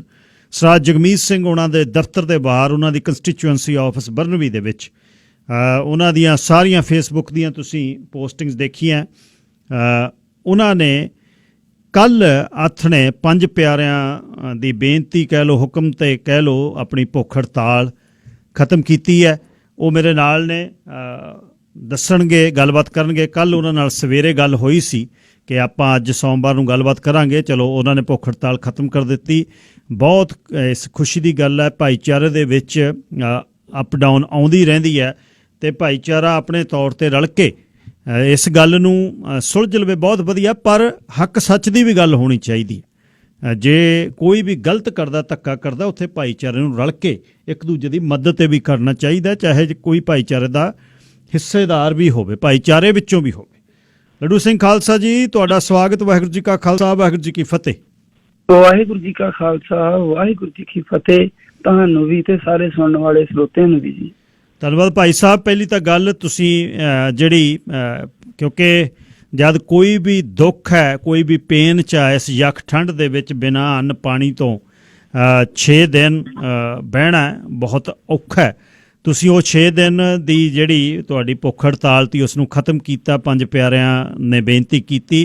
ਇਹਨਾਂ 6 ਦਿਨਾਂ ਦੇ ਤਜਰਬੇ ਬਾਰੇ ਪਹਿਲਾਂ ਤਾਂ ਦੱਸੋ ਜੀ। ਪਹਿਲੀ ਤੇ ਗੱਲ ਇਹ ਹੈ ਜੀ, ਕੋਈ ਵੀ ਜਿਹੜਾ ਉਹ ਸੁੱਖ ਨਾਲ ਜਿਹੜਾ ਇਹ ਖੁਸ਼ੀ ਹੋ ਕੇ ਸਟੈਪ ਨਹੀਂ ਚੁੱਕਦਾ ਜੀ, ਬਿਲਕੁਲ। ਤੇ ਇਹ ਮੈਂ ਅੱਕ ਕੇ ਮੇਰੇ ਕੋਲ ਸਾਰਾ ਪ੍ਰੂਫ ਪਿਆ ਹੋਇਆ ਵਾ, ਔਰ ਉਹ ਵੀ ਲਿਖਤੀ ਪ੍ਰੂਫ ਆ। 3 ਮਹੀਨੇ ਜਿਹੜੀ ਆ ਇਹ ਮੈਂ ਤਿਲ ਕਰਕੇ ਮੈਂ ਮਰਿਆ, ਮੈਂ ਤੇ ਮੇਰਾ ਪਰਿਵਾਰ ਮਰਿਆ ਵਾ। ਤੇ ਬਾਕੀ ਰਹੀ ਜਿਹੜੀ ਗੱਲ ਵਾ ਵੀ ਉੱਥੇ ਭੁੱਖ ਹੜਤਾਲ ਦੇ ਜਿਹੜੇ ਤਜਰਬੇ ਦੀ ਤੁਸੀਂ ਗੱਲ ਕਹੀ ਹੈ ਜਾਂ ਕੀ ਐਕਸਪੀਰੀਅੰਸ ਦੀ ਗੱਲ ਕਹੀ ਹੈ, ਜਦੋਂ ਤੁਸੀਂ ਸੱਚੇ ਹੋ ਤੇ ਅਕਾਲ ਪੁਰਖ ਵਾਹਿਗੁਰੂ ਜੀ ਅੱਗੇ ਤੁਸੀਂ ਘਰੋਂ ਅਰਦਾਸ ਕਰਕੇ ਜਾਂਦੇ ਹੋ ਨਾ, ਉਦਾਂ ਤੇ ਅਸੀਂ ਦੇਖ ਲਓ ਇੱਕ ਟਾਈਮ ਦੀ ਰੋਟੀ ਨਾ ਖਾਈਏ, ਪਾਣੀ ਨਾ ਕਿਤੇ ਪੀਏ ਤੇ ਕੀ ਹਾਲ ਹੋ ਜਾਂਦਾ ਵਾ। ਪਰ ਗੁਰੂ ਪਾਤਸ਼ਾਹ ਨੇ ਮੈਨੂੰ ਗੋਦੀ 'ਚ ਬਿਠਾ ਰੱਖਿਆ ਤੇ ਮੈਂ ਉੱਥੇ ਇਕੱਲਾ ਬੈਠਾ ਹੁੰਦਾ ਸੀ ਰਾਤ ਨੂੰ ਵੀ, ਤੇ ਮੈਨੂੰ ਏਦਾਂ ਹੁੰਦਾ ਸੀ ਵੀ ਮੈਂ ਬਾਪੂ ਦੀ ਗੋਦੀ 'ਚ ਬੈਠਾ ਵਾਂ ਤੇ ਮੈਨੂੰ ਭੁੱਖ ਵੀ ਦਾ ਵੀ ਜਿਹੜਾ ਨਾ ਤੇ ਭੁੱਖ ਦਾ ਵੀ ਕੋਈ ਮੈਨੂੰ ਅੰਦਰ ਜਿੱਦਾਂ ਮੇਰੇ ਉਹ ਸਿਸਟਮ ਹੀ ਨਹੀਂ ਹੁੰਦਾ ਭੁੱਖ ਵਾਲਾ ਖਾਣਾ ਤੇ ਨਾ ਮੇਰੇ ਪਾਣੀ ਵਾਲਾ ਖਾਣਾ, ਤੇ ਮੈਨੂੰ ਏਦਾਂ ਹੀ ਵੀ ਮੈਨੂੰ ਪਤਾ ਨਹੀਂ ਅੰਦਰੋਂ ਅੰਦਰੀ ਮੇਰਾ ਦਾਤਾ ਮੈਨੂੰ ਉਹ ਚੀਜ਼ਾਂ ਜਿਹੜੀਆਂ ਉਹ ਪ੍ਰੋਵਾਈਡ ਕਰਾਈ ਜਾਂਦਾ ਵਾ। ਅੱਛਾ ਭਾਈ ਸਾਹਿਬ, ਤੁਸੀਂ ਇੱਕ ਕ੍ਰੇਨ ਆਪਰੇਟਰ ਹੋ, ਪ੍ਰੋਫੈਸ਼ਨਲ ਹੋ ਤੇ ਬਹੁਤ ਵੱਡੀ ਕ੍ਰੇਨ 100-125 ਟਨ ਵਾਲੀ ਚਲਾਉਂਦੇ ਹੋ।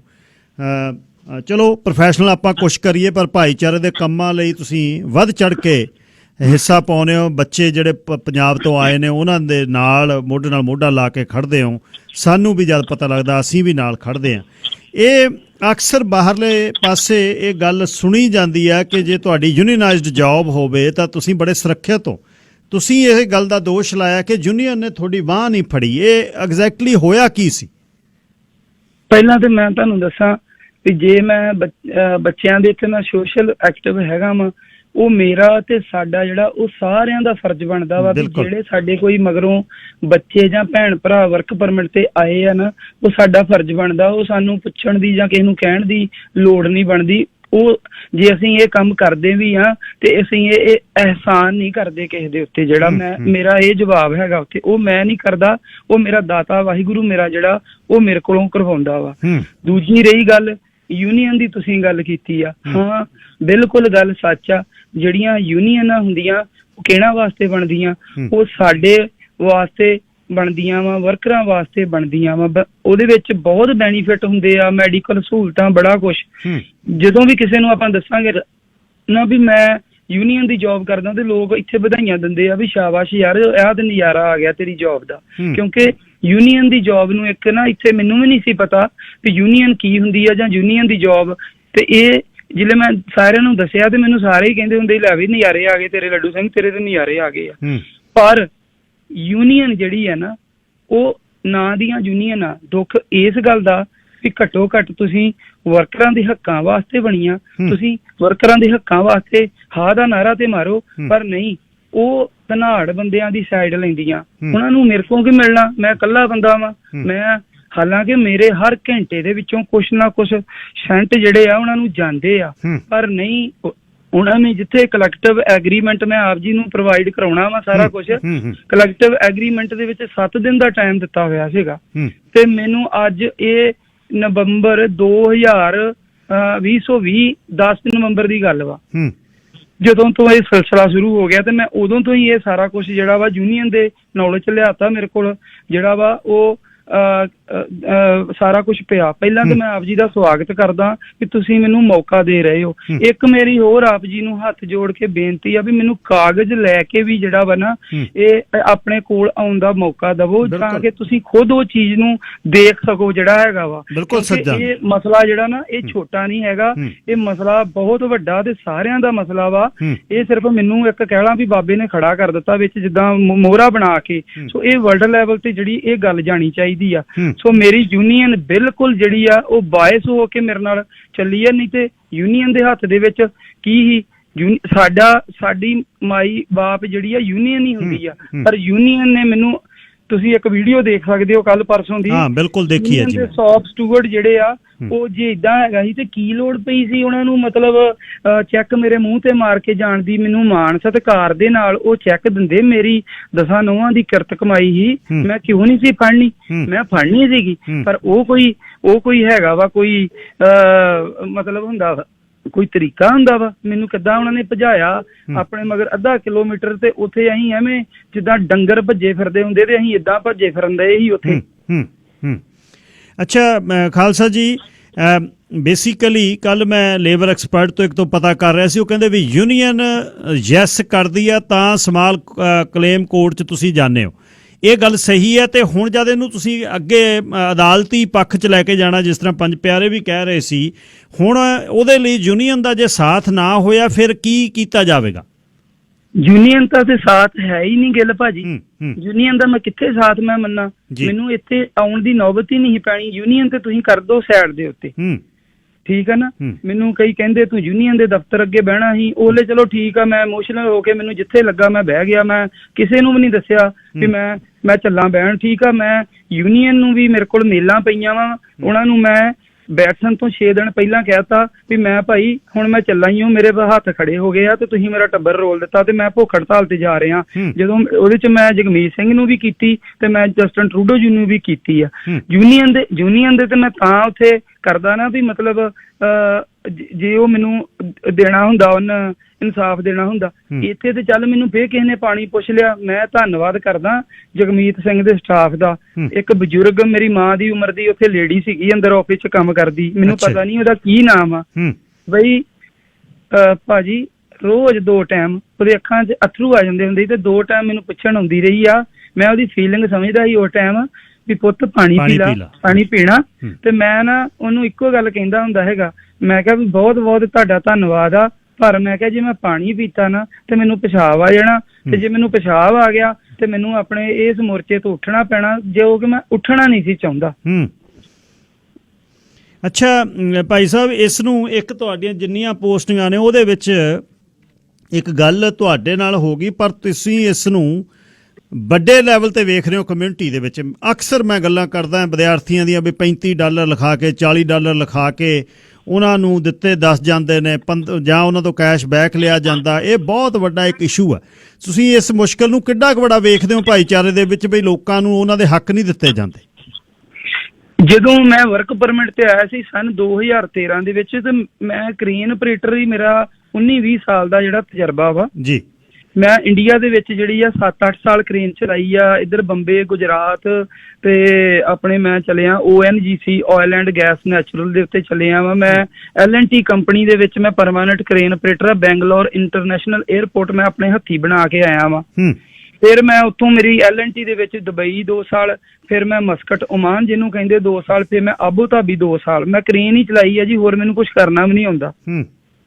ਕ੍ਰੇਨ ਆਪਰੇਟਰ ਦੇ ਮੈਂ ਵਰਕ ਪਰਮਿਟ ਦੇ ਵਿੱਚ ਹੀ ਜਿਹੜਾ ਵਾ ਮੈਂ ਉਹ ਕੈਨੇਡਾ ਦੇ ਵਿੱਚ ਆਇਆ ਵਾ। ਜੀ ਜੀ। ਜਦੋਂ ਮੈਂ ਆਇਆ ਵਾ ਤੇ ਮਾੜੀ ਕਿਸਮਤ, ਸੁਪਨੇ ਤੇ ਮੈਂ ਬੜੇ ਤਗੜੇ ਲੈ ਕੇ ਆਇਆ ਸੀ। ਮੈਂ ਪੰਜਾਬੀ ਇੰਪਲਾਇਰ ਕੋ ਫਸ ਗਿਆ, ਮੈਂ ਨਾਂ ਨਹੀਂ ਲੈਣਾ ਕਿਉਂਕਿ ਉਹਦਾ ਫੈਸਲਾ ਸਾਡਾ ਕੋਰਟ 'ਚ ਹੋ ਚੁੱਕਾ।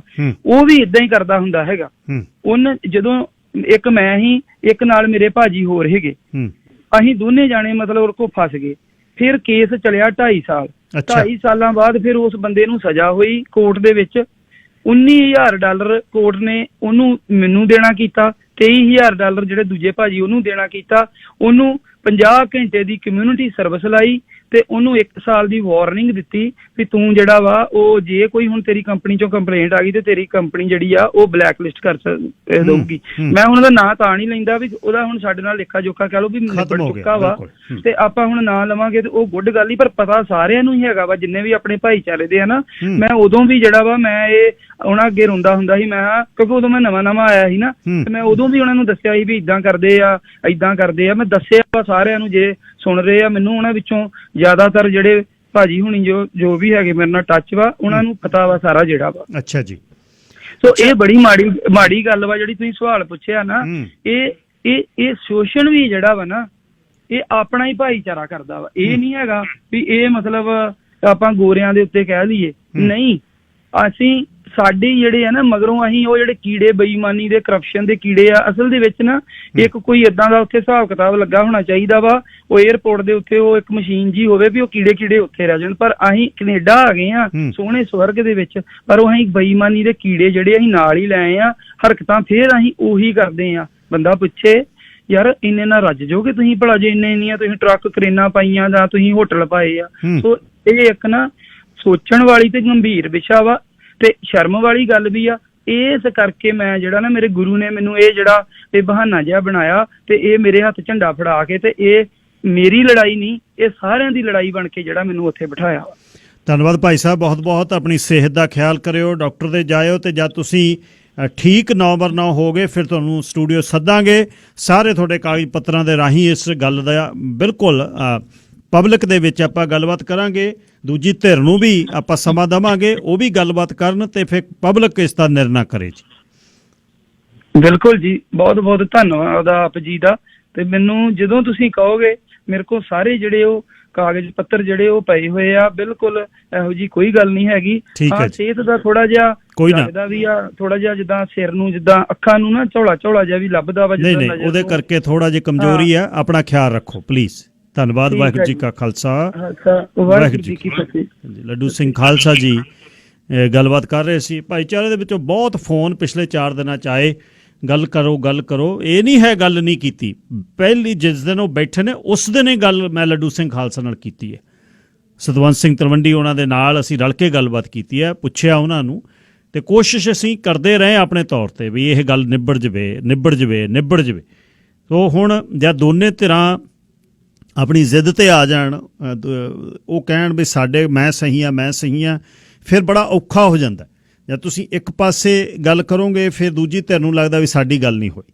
ਤੇ ਪਰ ਇਹਦੇ ਵਿੱਚ ਇੱਕ ਗੱਲ ਜ਼ਰੂਰ ਬਾਹਰ ਆਈ ਹੈ ਕਿ ਅਸੀਂ ਯੂਨੀਅਨਾਈਜ਼ ਜੌਬ ਦੀ ਗੱਲ ਸਾਡੇ ਮਨ 'ਚ ਹੁੰਦੀ ਆ ਵੀ ਅਸੀਂ ਬੜੇ ਸੁਰੱਖਿਅਤ ਹਾਂ। ਸੁਰੱਖਿਅਤ ਤਾਂ ਤੁਸੀਂ ਹੋਈ ਹੋ ਜਿਨ੍ਹਾਂ ਨੇ ਹੱਕ ਸੱਚ ਦੀ ਗੱਲ ਕਰਨੀ ਆ ਆਪ। ਅਦਰਵਾਈਜ਼ ਸੁਰੱਖਿਅਤਾ ਦੀ ਕੋਈ ਕਹਾਣੀ ਨਹੀਂ। ਜਿਹੜੀ ਇਹਨਾਂ ਨੇ ਵੀਡੀਓ ਬਣਾਈ ਸੀ ਜਿਹਦੇ 'ਚ ਉਹ ਚੈੱਕ ਸੁੱਟ ਕੇ ਭੱਜੇ ਸ਼ਾਪ ਸਟਿਊਵਰਡ ਇਹਦੇ ਤੇ ਉਹ ਪਿੱਛੇ ਭੱਜੇ ਲੱਡੂ ਸਿੰਘ ਹੋਣੀ, ਉਹ ਵਧੀਆ ਗੱਲ ਨਹੀਂ ਸੀ ਹੈ ਕੋਈ।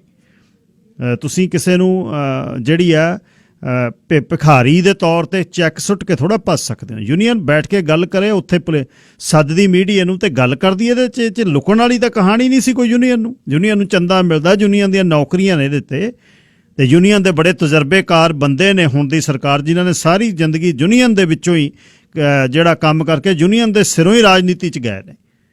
ਪਰ ਇਸ ਚੀਜ਼ 'ਚ ਸਭ ਕੁਝ ਮਨਫੀ ਹੋਇਆ। ਤੋ ਆਉਣ ਵਾਲੇ ਦਿਨਾਂ ਦੇ ਵਿੱਚ ਫਿਰ ਲੱਡੂ ਸਿੰਘ ਹੁਣਾਂ ਨੂੰ ਲੈ ਕੇ ਆਵਾਂਗੇ। ਵਿਸ਼ਾਲ ਹੋਣੀ ਨੇ ਮੇਰੇ ਨਾਲ ਤੁਹਾਨੂੰ ਅੱਜ ਇੱਕ ਹੱਡ ਬੀਤੀ ਸੁਣਾਉਣੇ ਆ ਕਿ ਆਨਲਾਈਨ ਜਾਂ ਕ੍ਰਿਪਟੋ ਕਰੰਸੀ ਖਰੀਦਣ ਵੇਲੇ ਠੱਗੀ ਕਿਵੇਂ ਲੱਗਦੀ ਹੈ। ਵਿਸ਼ਾਲ ਜੀ ਸਵਾਗਤ, ਸਤਿ ਸ੍ਰੀ ਅਕਾਲ। ਸਤਿ ਸ਼੍ਰੀ ਅਕਾਲ ਜੀ। ਵਿਸ਼ਾਲ ਸਾਹਿਬ Hello? ਦੱਸੋ ਜੀ ਸੁਣਨ ਵਾਲਿਆਂ ਨੂੰ ਕਿ ਤੁਹਾਡੇ ਨਾਲ ਕੀ ਵਾਪਰੀ, ਕਿਵੇਂ ਹੋਈ, ਬਿਟਕੋਇਨ ਲੱਭਦੇ ਠੱਗੀ ਕਿਵੇਂ ਹੋਈ? ਹਾਂਜੀ, ਇਹ ਮੈਨੂੰ ਜਿਵੇਂ ਈਮੇਲ ਕੀਤੀ ਸੀ ਕਿ ਆਪਾਂ ਇੰਡੀਡ ਦੇ ਉੱਤੇ ਰੈਜ਼ੂਮੇ ਪਾਉਨੇ ਆ ਨਾ ਜੌਬ ਲਈ ਜੀ, ਤੇ ਉਹਨਾਂ ਨੇ ਮੈਨੂੰ ਈਮੇਲ ਕੀਤੀ ਕਿ ਅਸੀਂ ਤੁਹਾਨੂੰ ਆਪਦੀ ਕੰਪਨੀ ਦੇ ਵਿੱਚ ਜੌਬ ਦੇਣ ਲੱਗੇ ਆ। ਤੇ ਉਹਨਾਂ ਨੇ ਪੂਰਾ ਜੀ ਆਪਦੀ ਈਮੇਲ ਵਗੈਰਾ ਸਾਰਾ ਹੀ ਵੈਬਸਾਈਟ ਕੰਪਨੀ ਦੀ ਬੁੱਲ ਸ਼ਾਰਕ ਲੌਜਿਸਟਿਕ ਦੇ ਨਾਮ ਤੇ ਬਣਾਈ ਹੋਈ ਸੀ। ਅੱਛਾ। ਹਾਂਜੀ, ਤੇ ਉਹਨਾਂ ਨੇ ਪੂਰਾ ਜਿਵੇਂ ਲੀਗਲ ਵਰਕ ਕੀਤਾ ਹੋਇਆ ਸੀ ਵੀ ਆਪਾਂ ਨੂੰ ਦੇਖ ਕੇ ਏਦਾਂ ਨਹੀਂ ਸੀ ਲੱਗਦਾ ਵੀ ਇਹ ਗਵਰਨਮੈਂਟ ਸਰਟੀਫਾਈਡ ਨਹੀਂ ਹੋਊਗੀ ਕੰਪਨੀ। ਅੱਛਾ ਜੀ। ਹਾਂਜੀ, ਤੇ ਪਹਿਲਾਂ ਮੈਂ ਉਹਨਾਂ ਨੂੰ ਪੁੱਛਿਆ ਵੀ ਲਾਈਕ ਵੀ ਜੌਬ ਦਾ ਕੀ ਆ, ਵੀ ਮੈਨੂੰ ਦੱਸੋ ਸਾਰਾ ਕੁਛ ਹੈ ਨਾ ਜੌਬ ਬਾਰੇ, ਵੀ ਮੇਰੀ ਕੀ ਜੌਬ ਹੋਊਗੀ, ਕੀ ਕੰਮ ਹੋਊਗਾ। ਤਾਂ ਉਹਨਾਂ ਨੇ ਮੈਨੂੰ ਪੋਜੀਸ਼ਨ ਦਿੱਤੀ ਹੈ ਇੱਕ ਪੇਮੈਂਟ ਪ੍ਰੋਸੈਸ ਮੈਨੇਜਰ ਦੀ। ਤੇ ਜੀ ਮੈਂ ਉਹਨਾਂ ਨੂੰ ਕਿਹਾ ਵੀ ਮੈਂ ਜੌਬ ਕਰਨ ਨੂੰ ਰੈਡੀ ਹਾਂ, ਤੇ ਉਹਨਾਂ ਨੇ ਮੈਨੂੰ ਸਾਰੇ ਆਪਦੇ ਡਾਕੂਮੈਂਟ ਭੇਜੇ, ਕੰਟਰੈਕਟ ਸਾਈਨ ਕਰਵਾਇਆ। ਤੇ ਉਸ ਤੋਂ ਬਾਅਦ ਉਹਨਾਂ ਨੇ ਮੈਨੂੰ ਦੱਸਿਆ ਵੀ ਤੇਰਾ 10 ਦਿਨ ਦਾ ਪ੍ਰੋਵੀਜ਼ਨ ਟਾਈਮ ਹੋਊਗਾ ਜਿਹੜਾ ਕਿ ਤੂੰ ਜੌਬ ਤੇ ਕਰਨਾ ਆ। ਤੇ ਫਿਰ ਉਹਨਾਂ ਨੇ ਮੈਨੂੰ ਦੱਸਿਆ ਵੀ ਜੌਬ ਕਰਨੀ ਕਿੱਦਾਂ। ਤਾਂ ਉਹਨਾਂ ਨੇ ਮੈਨੂੰ ਕਿਹਾ ਵੀ ਅਸੀਂ ਤੈਨੂੰ ਟ੍ਰਾਂਸਫਰ ਕਰਾਂਗੇ ਪੈਸੇ, ਤੇ ਤੂੰ ਆਪਦੀ ਬੈਂਕ ਦੇ ਵਿੱਚ ਜਾਣਾ ਆ, ਉੱਥੋਂ ਕੈਸ਼ ਵਿਡਰਾਅ ਕਰਾਉਣਾ। ਤੇ ਉਹਨਾਂ ਨੇ ਮੈਨੂੰ ਬਿਟਕੋਇਨ ATM ਦਾ ਐਡਰੈਸ ਵੀ ਭੇਜਿਆ। ਅੱਛਾ। ਜਦੋਂ ਉਹਨਾਂ ਨੂੰ ਆਪਦਾ ਕਿਉਂਕਿ ਉਹਨਾਂ ਕੋਲ ਜੀ ਮੇਰਾ ਸਾਰਾ ਕੁਝ ਸੀਗਾ, SIN ਨੰਬਰ, ਮੇਰੀਆਂ ਆਈਡੀਆਂ, ਮੇਰੀ ਬੈਂਕ ਦੀ ਡਾਇਰੈਕਟ ਡਿਪੋਜ਼ਿਟ। ਕਮਾਲ ਹੈ। ਫਿਰ ਮੈਂ ਇੱਕ ਦੋ ਵਾਰ ਜਿੱਥੇ ਮੇਰਾ ਕੰਮ ਸ਼ੁਰੂ ਕੀਤਾ, ਆ ਜਿਹੜਾ ਲੌਂਗ ਵੀਕਐਂਡ ਸੀਗਾ, ਉਹਨਾਂ ਨੇ ਮੈਨੂੰ ਲੌਂਗ ਵੀਕਐਂਡ ਤੇ ਕਿਹਾ ਵੀ ਤੂੰ ਆਪਦਾ ਕੰਮ ਸ਼ੁਰੂ ਕਰ ਲਾ। ਤੇ ਮੈਂ ਲੌਂਗ ਵੀਕਐਂਡ ਤੇ ਆਪਦਾ ਕੰਮ ਸ਼ੁਰੂ ਕੀਤਾ ਜੀ ਸੋਮਵਾਰ ਨੂੰ। ਅੱਛਾ ਤੇ ਜੀ। ਮੇਰੀ ਪਹਿਲੀ ਟ੍ਰਾਂਜੈਕਸ਼ਨ ਉਹਨਾਂ ਨੇ ਮੈਨੂੰ ਪੈਸੇ ਭੇਜੇ ਤੇ ਮੈਂ ਬੈਂਕ 'ਚ ਜਾ ਕੇ ਵਿਡਰਾਅ ਕਰਾਏ, ਕੈਸ਼ ਕਰਾਇਆ। ਅੱਛਾ। ਤੇ ਮੈਂ ਉਹਨਾਂ ਨੂੰ ਭੇਜਤੇ ਜੀ ਬਿਟਕੋਇਨ ਦੇ ਵਿੱਚ। ਕਿੰਨੇ ਜੀ? $3000 ਭੇਜਿਆ ਜੀ ਉਹਨਾਂ ਨੂੰ ਪਹਿਲਾਂ। ਤੇ ਇਹ ਕਿਸ ਦਿਨ ਵਿਸ਼ਾਲ ਭੇਜੇ? ਇਹ ਸੋਮਵਾਰ ਜੀ, ਜਿਹੜਾ ਫੈਮਿਲੀ ਡੇ ਨਹੀਂ ਸੀਗਾ, ਹਾਂ 15। ਅੱਛਾ, ਤੇ ਕੰਪਨੀ ਕਿਹੜੀ ਨੇ ਨੌਕਰੀ ਦਿੱਤੀ? ਬੁੱਲ ਸ਼ਾਰਕ ਡਿਸਟ੍ਰਿਕਟ ਜੀ। ਅੱਛਾ, ਉਹਦੇ 'ਚ ਉਹ ਕਿੱਥੇ ਸੀ ਕੰਪਨੀ? ਉਹ ਕੰਪਨੀ ਉਹਨਾਂ ਨੇ ਟੋਰਾਂਟੋ ਦੀ ਦੱਸੀ ਹੋਈ ਸੀ ਜੀ। ਅੱਛਾ, ਤੇ ਤੁਸੀਂ ਆਪਣੇ ਵੱਲੋਂ ਨੌਕਰੀ ਕਿੱਥੇ ਲੱਭ ਰਹੇ ਸੀ, ਕਿਹੜੀ ਵੈਬਸਾਈਟ ਤੇ? ਇੰਡੀਡ ਦੇ ਉੱਤੇ ਅੱਛਾ, ਉਹਨਾਂ ਨੇ Indeed ਤੇ। ਓਕੇ, ਸੋ 3000 ਜਾਂ 3000 ਸੋਮਵਾਰ ਨੂੰ ਦੇਤਾ। ਫੇਰ ਤੇ ਜੀ ਉਹ ਮੈਨੂੰ ਕਹਿੰਦੇ ਕਿ ਕੈਸ਼ ਕਰ ਦੇ ਉੱਧਰ। ਅਸੀਂ ਕਹਾਂ ਭਾਜੀ ਨਾ ਡੇਟ ਆਫ ਬਰਥ ਦੇਣੀ ਹੈ ਨਾ SIN ਨੰਬਰ। ਹਾਂਜੀ ਭਾਜੀ। ਫਿਰ ਉਸ ਤੋਂ ਬਾਅਦ ਉਹਨਾਂ ਨੇ ਜੀ ਮੈਨੂੰ ਕਿਹਾ ਵੀ ਆਪਾਂ ਤੈਨੂੰ ਫੇਰ ਇੱਕ ਈਮੇਲ ਟ੍ਰਾਂਸਫਰ ਕਰਾਂਗੇ, ਵੀ ਤੂੰ ਫੇਰ ਬੈਂਕ 'ਚ ਜਾ ਕੇ ਪੈਸੇ ਕਢਵਾਉਣੇ ਆ, ਫੇਰ ਬਿਟਕੋਇਨ ਦੇ ਵਿੱਚ ਪਾਉਣੇ ਆ। ਅੱਛਾ। ਤੇ ਮੇਰਾ ਇੱਥੇ RBC ਦੇ ਵਿੱਚ ਸੀਗਾ ਜੀ ਖਾਤਾ। ਤੇ ਮੈਂ ਫੇਰ ਜਦੋਂ ਦੂਸਰੀ ਵਾਰ ਗਿਆ ਤਾਂ ਮੈਨੂੰ ਟੈਲਰ ਨੇ ਪੁੱਛਿਆ ਵੀ ਤੈਨੂੰ ਇਹ ਪੈਸੇ ਆਉਂਦੇ ਕਿੱਥੋਂ ਆ। ਤੇ ਮੇਰੇ ਕੋਲੇ ਸਾਰੇ ਪ੍ਰੂਫ ਸੀਗੇ। ਦੇਖੋ ਮੇਰੇ ਨਾਲ ਗੱਲ ਕਰਦੇ ਪਏ ਸੀਗੇ ਐਪ ਦੇ ਰਾਹੀਂ, ਟੈਲੀਗ੍ਰਾਮ ਐਪ ਦੇ ਰਾਹੀਂ ਕਹਿੰਦੇ ਸੀਗੇ ਵੀ ਅਸੀਂ ਤੁਹਾਨੂੰ ਕੰਟੈਕਟ ਕਰਾਂਗੇ। ਤੇ ਮੈਂ ਫਿਰ ਉਹਨਾਂ ਦੇ ਨਾਲ ਗੱਲ ਕਰੀ ਗਿਆ, ਜਿਵੇਂ ਉਹਨਾਂ ਨੇ ਮੈਨੂੰ ਦੱਸਿਆ ਮੈਂ ਸੇਮ ਉਵੇਂ ਕੀਤਾ ਜੀ। ਫਿਰ ਮੈਂ ਦੂਜੀ ਵਾਰ ਗਿਆ, ਦੂਜੀ ਵਾਰ ਮੈਨੂੰ ਉਹਨਾਂ ਨੇ 1500 ਦਾ ਇੰਟਰੈਕਟ ਕੀਤਾ ਮੇਰੇ ਅਕਾਊਂਟ 'ਚ। ਅੱਛਾ। ਤੇ ਮੈਂ ਫਿਰ ਉਹ ਪੈਸੇ ਵਿਡਰਾਅ ਕੀਤੇ। ਫਿਰ ਉਹਨਾਂ ਨੇ ਮੈਨੂੰ ਉੱਥੇ ਕਿਹਾ ਵੀ ਬਿਟਕੋਇਨ ATM ਦੇ ਵਿੱਚ ਪਾਉਣੇ। ਠੀਕ। ਹਾਂਜੀ, ਇਹ ਜਿਹੜਾ ਬਿਟਕੋਇਨ ਮੈਨੂੰ ਪਤਾ ਹੀ ਸੀ ਪਹਿਲਾਂ ਵੀ ਇੱਥੇ ATM ਬਿਟਕੋਇਨ ਦਾ ਵੀ ਹੁੰਦਾ ਆ। ਸਾਰਾ ਐਡਰੈਸ ਵਗੈਰਾ ਜੀ ਉਹਨਾਂ ਨੇ ਸਾਰਾ ਕੁਝ ਮੈਨੂੰ ਆਪ ਦਿੱਤਾ ਹਨਾ, ਈਮੇਲ ਦੇ ਰਾਹੀਂ। ਇਹ ਬਿਟਕੋਇਨ ATM ਕਿੱਥੇ ਸੀ? ਇਹ ਹਸਕੀ ਦੇ ਉੱਤੇ ਉਹਨਾਂ ਨੇ ਮੈਨੂੰ ਭੇਜੀ ਸੀਗੀ ਜੀ। ਕਮਾਲ। ਲੋਕੇਸ਼ਨ ਜਿਹੜਾ ਆਈ ਥਿੰਕ 76 ਤੇ 120 ਤੇ ਹਸਕੀ ਨੀਗਾ ਸਪਾਟ ਰੋਡ ਤੇ। ਮੈਂ ਸਮਝ ਗਿਆ। ਹਾਂਜੀ ਹਾਂ ਠੀਕ ਹੈ। ਹਾਂਜੀ, ਉੱਥੇ ਸੀਗਾ ਭਾਜੀ। ਅੱਛਾ। ਤੇ ਫਿਰ ਉਹਨਾਂ ਨੇ ਮੈਨੂੰ ਤੀਜੀ ਈਮੇਲ ਫੇਰ ਕੀਤੀ। ਫਿਰ ਜਦੋਂ ਮੈਂ ਬੈਂਕ ਗਿਆ ਤਾਂ ਜਿਹੜੀ ਉੱਥੋਂ ਦੀ ਮੈਨੇਜਰ ਸੀਗੀ ਉਹਨੇ ਮੈਨੂੰ ਪੁੱਛਿਆ ਕਿ ਇਹ ਤੂੰ ਕਿਹੜੀ ਕੰਪਨੀ ਦੇ ਨਾਲ ਕੰਮ ਕਰਦਾ ਪਿਆ। ਫਿਰ ਜੀ ਉਹਨਾਂ ਨੂੰ ਮੈਂ ਸਾਰਾ ਕੁਝ ਦਿਖਾਇਆ। ਤੇ ਜਦੋਂ ਉਹਨਾਂ ਨੇ ਵੀ ਐਡਰੈਸ ਵਗੈਰਾ ਦੇਖਿਆ ਹਨਾ, ਮੈਸੇਜ ਪੱਤੀ ਵੀ ਬਿਟਕੋਇਨ ਤੇ ਆ, ਫਿਰ ਉਹਨਾਂ ਨੇ ਮੈਨੂੰ ਕਿਹਾ ਵੀ ਆਪਾਂ ਤੇਰਾ ਅਕਾਊਂਟ ਫ੍ਰੀਜ਼ ਕਰਨ ਲੱਗੇ ਆ, ਵੀ ਇਹ ਫਰਾਡ ਆ। ਅੱਛਾ ਵੀ ਤੂੰ ਪੁਲਿਸ ਕੰਪਲੇਂਟ ਕਰ ਦੀ। ਫਿਰ ਮੈਂ ਉੱਥੇ ਕੀਤੀ ਤੇ ਉਹਦੇ ਕੋਲ ਮੇਰਾ SIN ਨੰਬਰ ਸੀਗਾ ਤੇ ਉਹਨੇ ਮੇਰੇ ਦੂਸਰੇ ਬੈਂਕ ਦੀ ਇਨਫੋਰਮੇਸ਼ਨ ਲੈ ਕੇ ਤੇ ਮੇਰੇ ਉਹਦੇ ਚੋਂ ਵੀ ਪੈਸੇ ਕੱਢ ਲਏ ਜੀ। ਕਿੰਨੀ ਮਨੀ ਲੈ ਗਏ ਜੀ ਟੋਟਲ? ਅਰਾਊਂਡ $7,000 ਦੇ ਕੋਲ ਜੀ। ਤੇ ਜਿਹੜੀ ਉਹ ਭੇਜਦੇ ਸੀ ਤੁਹਾਨੂੰ, ਉਹ ਤਾਂ ਉਹਨਾਂ ਦੀ ਹਾਂਜੀ। ਮਨੀ ਤੁਸੀਂ ਉਹ ਟ੍ਰਾਂਸਫਰ ਕਿਉਂ ਕਰਾ ਰਹੇ ਸੀ ਤੁਹਾਡੇ ਤੋਂ? ਉਹਦੇ ਬਾਰੇ ਕੋਈ ਪਤਾ ਲੱਗਿਆ? ਹਾਂਜੀ, ਕਿਉਂਕਿ ਜੀ ਉਹ ਆਪਦੇ ਕਿਸੇ ਤੋਂ ਕਰਾਉਂਦੇ ਹੋਣਗੇ। ਨਹੀਂ ਕਰ ਸਕਦੇ ਉਹ ਹੂੰ ਵੀ ਉਹ ਜਦੋਂ ਬਿਟਕੋਇਨ ਬਾਏ ਕਰਦੇ ਆ ਤਾਂ ਉਹ ਆਪਦੇ ਬੈਂਕ ਚੋਂ ਨਹੀਂ ਬਾਏ ਕਰਦੇ। ਉਹ ਸਕੈਮ ਅੱਜ ਨੂੰ ਜਿਹੜੀਆਂ ਈਮੇਲਾਂ ਉਹਨਾਂ ਨੇ ਮੈਨੂੰ ਕੀਤੀਆਂ ਉਹ ਸਾਰੀਆਂ ਬਾਉਂਸ ਹੋਈਆਂ, ਫੇਕ ਸੀਗੀਆਂ। ਉਹ ਜਿਵੇਂ ਆਪਣੇ ਚੈੱਕ ਬਾਉਂਸ ਹੁੰਦੇ ਆ ਨਾ। ਬਿਲਕੁਲ ਹਾਂ ਹਾਂਜੀ। ਵਿਸ਼ਾਲ ਸੁਣ ਰਿਹਾ ਮੈਂ। ਹਾਂ ਉਹ ਜੀ ਫੇਕ ਸੀਗੀ ਜੀ ਉਹ। ਅੱਛਾ ਤੇ $7,000 ਤੇ ਹੁਣ ਉਹਦੀ ਅਸਲ ਤੁਹਾਡੀ ਇੰਨੀ ਇਨਫੋਰਮੇਸ਼ਨ ਲੈ ਕਿੱਥੋਂ ਗਏ? ਉਹ SIN ਵਗੈਰਾ ਕਿੱਥੋਂ ਚੋਰੀ ਹੋਇਆ ਫਿਰ ਇਹ? ਹਾਂਜੀ, ਤੁਹਾਡੀ ਇਨਫੋਰਮੇਸ਼ਨ ਚੋਰੀ ਕਿਵੇਂ ਹੋਈ ਹੈ ਇੰਨੀ? ਕਿੱਥੋਂ ਗਿਆ ਤੁਹਾਡਾ ਸੋਸ਼ਲ ਇੰਸ਼ੋਰੈਂਸ ਨੰਬਰ? ਕਿਵੇਂ ਚਲੇ ਗਿਆ? ਜਿਵੇਂ ਜੀ ਐਕਚੁਅਲ ਕੰਪਨੀ ਨੇ, ਜਿਵੇਂ ਹੁਣ ਆਪਾਂ ਕਿਸੇ ਕੰਪਨੀ ਦੇ ਨਾਲ ਕੰਮ ਤੁਸੀਂ ਸ਼ੁਰੂ ਅਪਲਾਈ ਕਰਨਾ ਕੀਤਾ ਉੱਥੇ? ਠੀਕ ਹਾਂਜੀ, ਉਹਨਾਂ ਨੇ ਮੈਨੂੰ ਈਮੇਲ ਕੀਤੀ ਮੂਰੋ ਬਣਾ ਕੇ ਵੀ ਆਪਾਂ ਤੁਹਾਨੂੰ ਜੌਬ ਆਫਰ ਕਰਦੇ ਪਏ ਆ, ਅਸੀਂ ਤੁਹਾਡਾ ਰੈਜ਼ੂਮੇ ਵੇਖਿਆ ਵੀ ਤੁਸੀਂ ਇਸ ਪੋਜੀਸ਼ਨ ਲਈ ਸਾਡੇ ਲਈ ਵੈਲਿਡ ਹੈਗੇ ਆ, ਇੱਥੇ ਵੀ ਤੁਸੀਂ ਸੂਟੇਬਲ ਆ ਪੋਜੀਸ਼ਨ ਲਈ। ਤੇ ਜੀ ਆਪਾਂ ਮੈਨੂੰ ਨਹੀਂ ਸੀ ਪਤਾ ਵੀ ਇਦਾਂ ਸਕੈਮ ਆਈ ਕੰਪਨੀ ਦੇ ਥਰੂ ਵੀ ਕਰ ਸਕਦਾ ਕੋਈ। ਤੇ ਵਿਸ਼ਾਲ ਤੁਸੀਂ ਕਿੰਨੇ ਚਿਰ ਦੇ ਰਹਿ ਰਹੇ ਹੋ ਕੈਨੇਡਾ 'ਚ? ਮੈਨੂੰ 4 ਸਾਲ ਹੋਣ ਵਾਲੇ ਆ ਜੀ। ਅੱਛਾ ਤੇ ਤੁਹਾਡਾ ਮਤਲਬ ਤੁਸੀਂ ਆ ਕੇ ਹੁਣ ਮਤਲਬ ਵਰਕ ਪਰਮਿਟ ਤੇ ਹੋ? ਹਾਂਜੀ ਯਾਰ ਬਹੁਤ ਮਾੜੀ ਗੱਲ ਹੋਈ। $7,000 ਮਤਲਬ। ਹਾਂਜੀ ਭਾਜੀ, ਹੁਣ ਜਿਹੜੇ ਉਹ ਚੈੱਕ ਬਾਉਂਸ ਹੋਏ ਆ ਮੇ ਬੀ ਉਹਦਾ ਵੀ ਪੇ ਕਰਨਾ ਪਵੇ। ਹੁਣ ਮੇਰੇ ਜਿਹੜੇ 2 ਅਕਾਊਂਟ ਸੀਗੇ ਦੋਵੇਂ ਫਰੀਜ਼ ਆ ਜੀ। ਹਨਾ ਵੀ ਉਹਨਾਂ ਨੇ ਮੇਰੀ ਸਾਰੀ ਮਨੀ ਵੀ ਲੈ ਲਈ ਤੇ ਮੇਰਾ SIN ਨੰਬਰ ਵੀ ਉਹਨਾਂ ਕੋਲ ਆ। ਹੁਣ ਤੁਸੀਂ ਇੱਕ ਇਹਦੇ ਬਾਰੇ ਜ਼ਰੂਰ ਜਿਹੜੀਆਂ ਸਾਡੀਆਂ ਨਾ ਜਿਹੜਾ ਤੁਹਾਡਾ ਰੈਕਰਡ ਆਪਣਾ ਸਾਡਾ ਸਾਰਿਆਂ ਦਾ ਰੱਖਦੀਆਂ ਐਕੁਆਫੈਕਸ ਵਗੈਰਾ, ਤੇ ਉਹਨਾਂ ਦੇ ਨਾਲ ਵੀ ਕਿਵੇਂ ਨਾ ਕਿਵੇਂ ਕਿਸੇ ਪ੍ਰੋਫੈਸ਼ਨਲ ਤੋਂ ਸਲਾਹ ਲੈ ਕੇ ਉਹਨਾਂ ਨੂੰ ਵੀ ਜ਼ਰੂਰ ਰੱਖਿਓ। ਤੇ ਸਰਵਿਸ ਕੈਨੇਡਾ ਦੇ ਜਾ ਕੇ ਇਹ ਵੀ ਦੱਸਿਓ ਵੀ ਮੇਰਾ SIN ਚੋਰੀ ਹੋਇਆ ਹੈ। ਤੋਂ ਆਪਣੇ ਵੱਲੋਂ ਸਾਰਾ ਕਾਗਜ਼ ਪੱਤਰ ਕੋਲ ਰੱਖ ਕੇ ਇੱਕ ਵਾਰ ਰਿਪੋਰਟ ਸਾਰੀਆਂ ਅਥਾਰਟੀਜ਼ ਨੂੰ ਕਰ ਲਿਓ। ਪੁਲਿਸ ਰਿਪੋਰਟ ਤੋਂ ਲੈ ਕੇ ਸੇਮ ਰਿਪੋਰਟ ਲਿਜਾ ਕੇ ਕੰਸਰਨਡ ਅਥਾਰਟੀਜ਼ ਨੂੰ ਸਾਰੀਆਂ ਨੂੰ ਦੱਸਿਓ ਪਲੀਜ਼।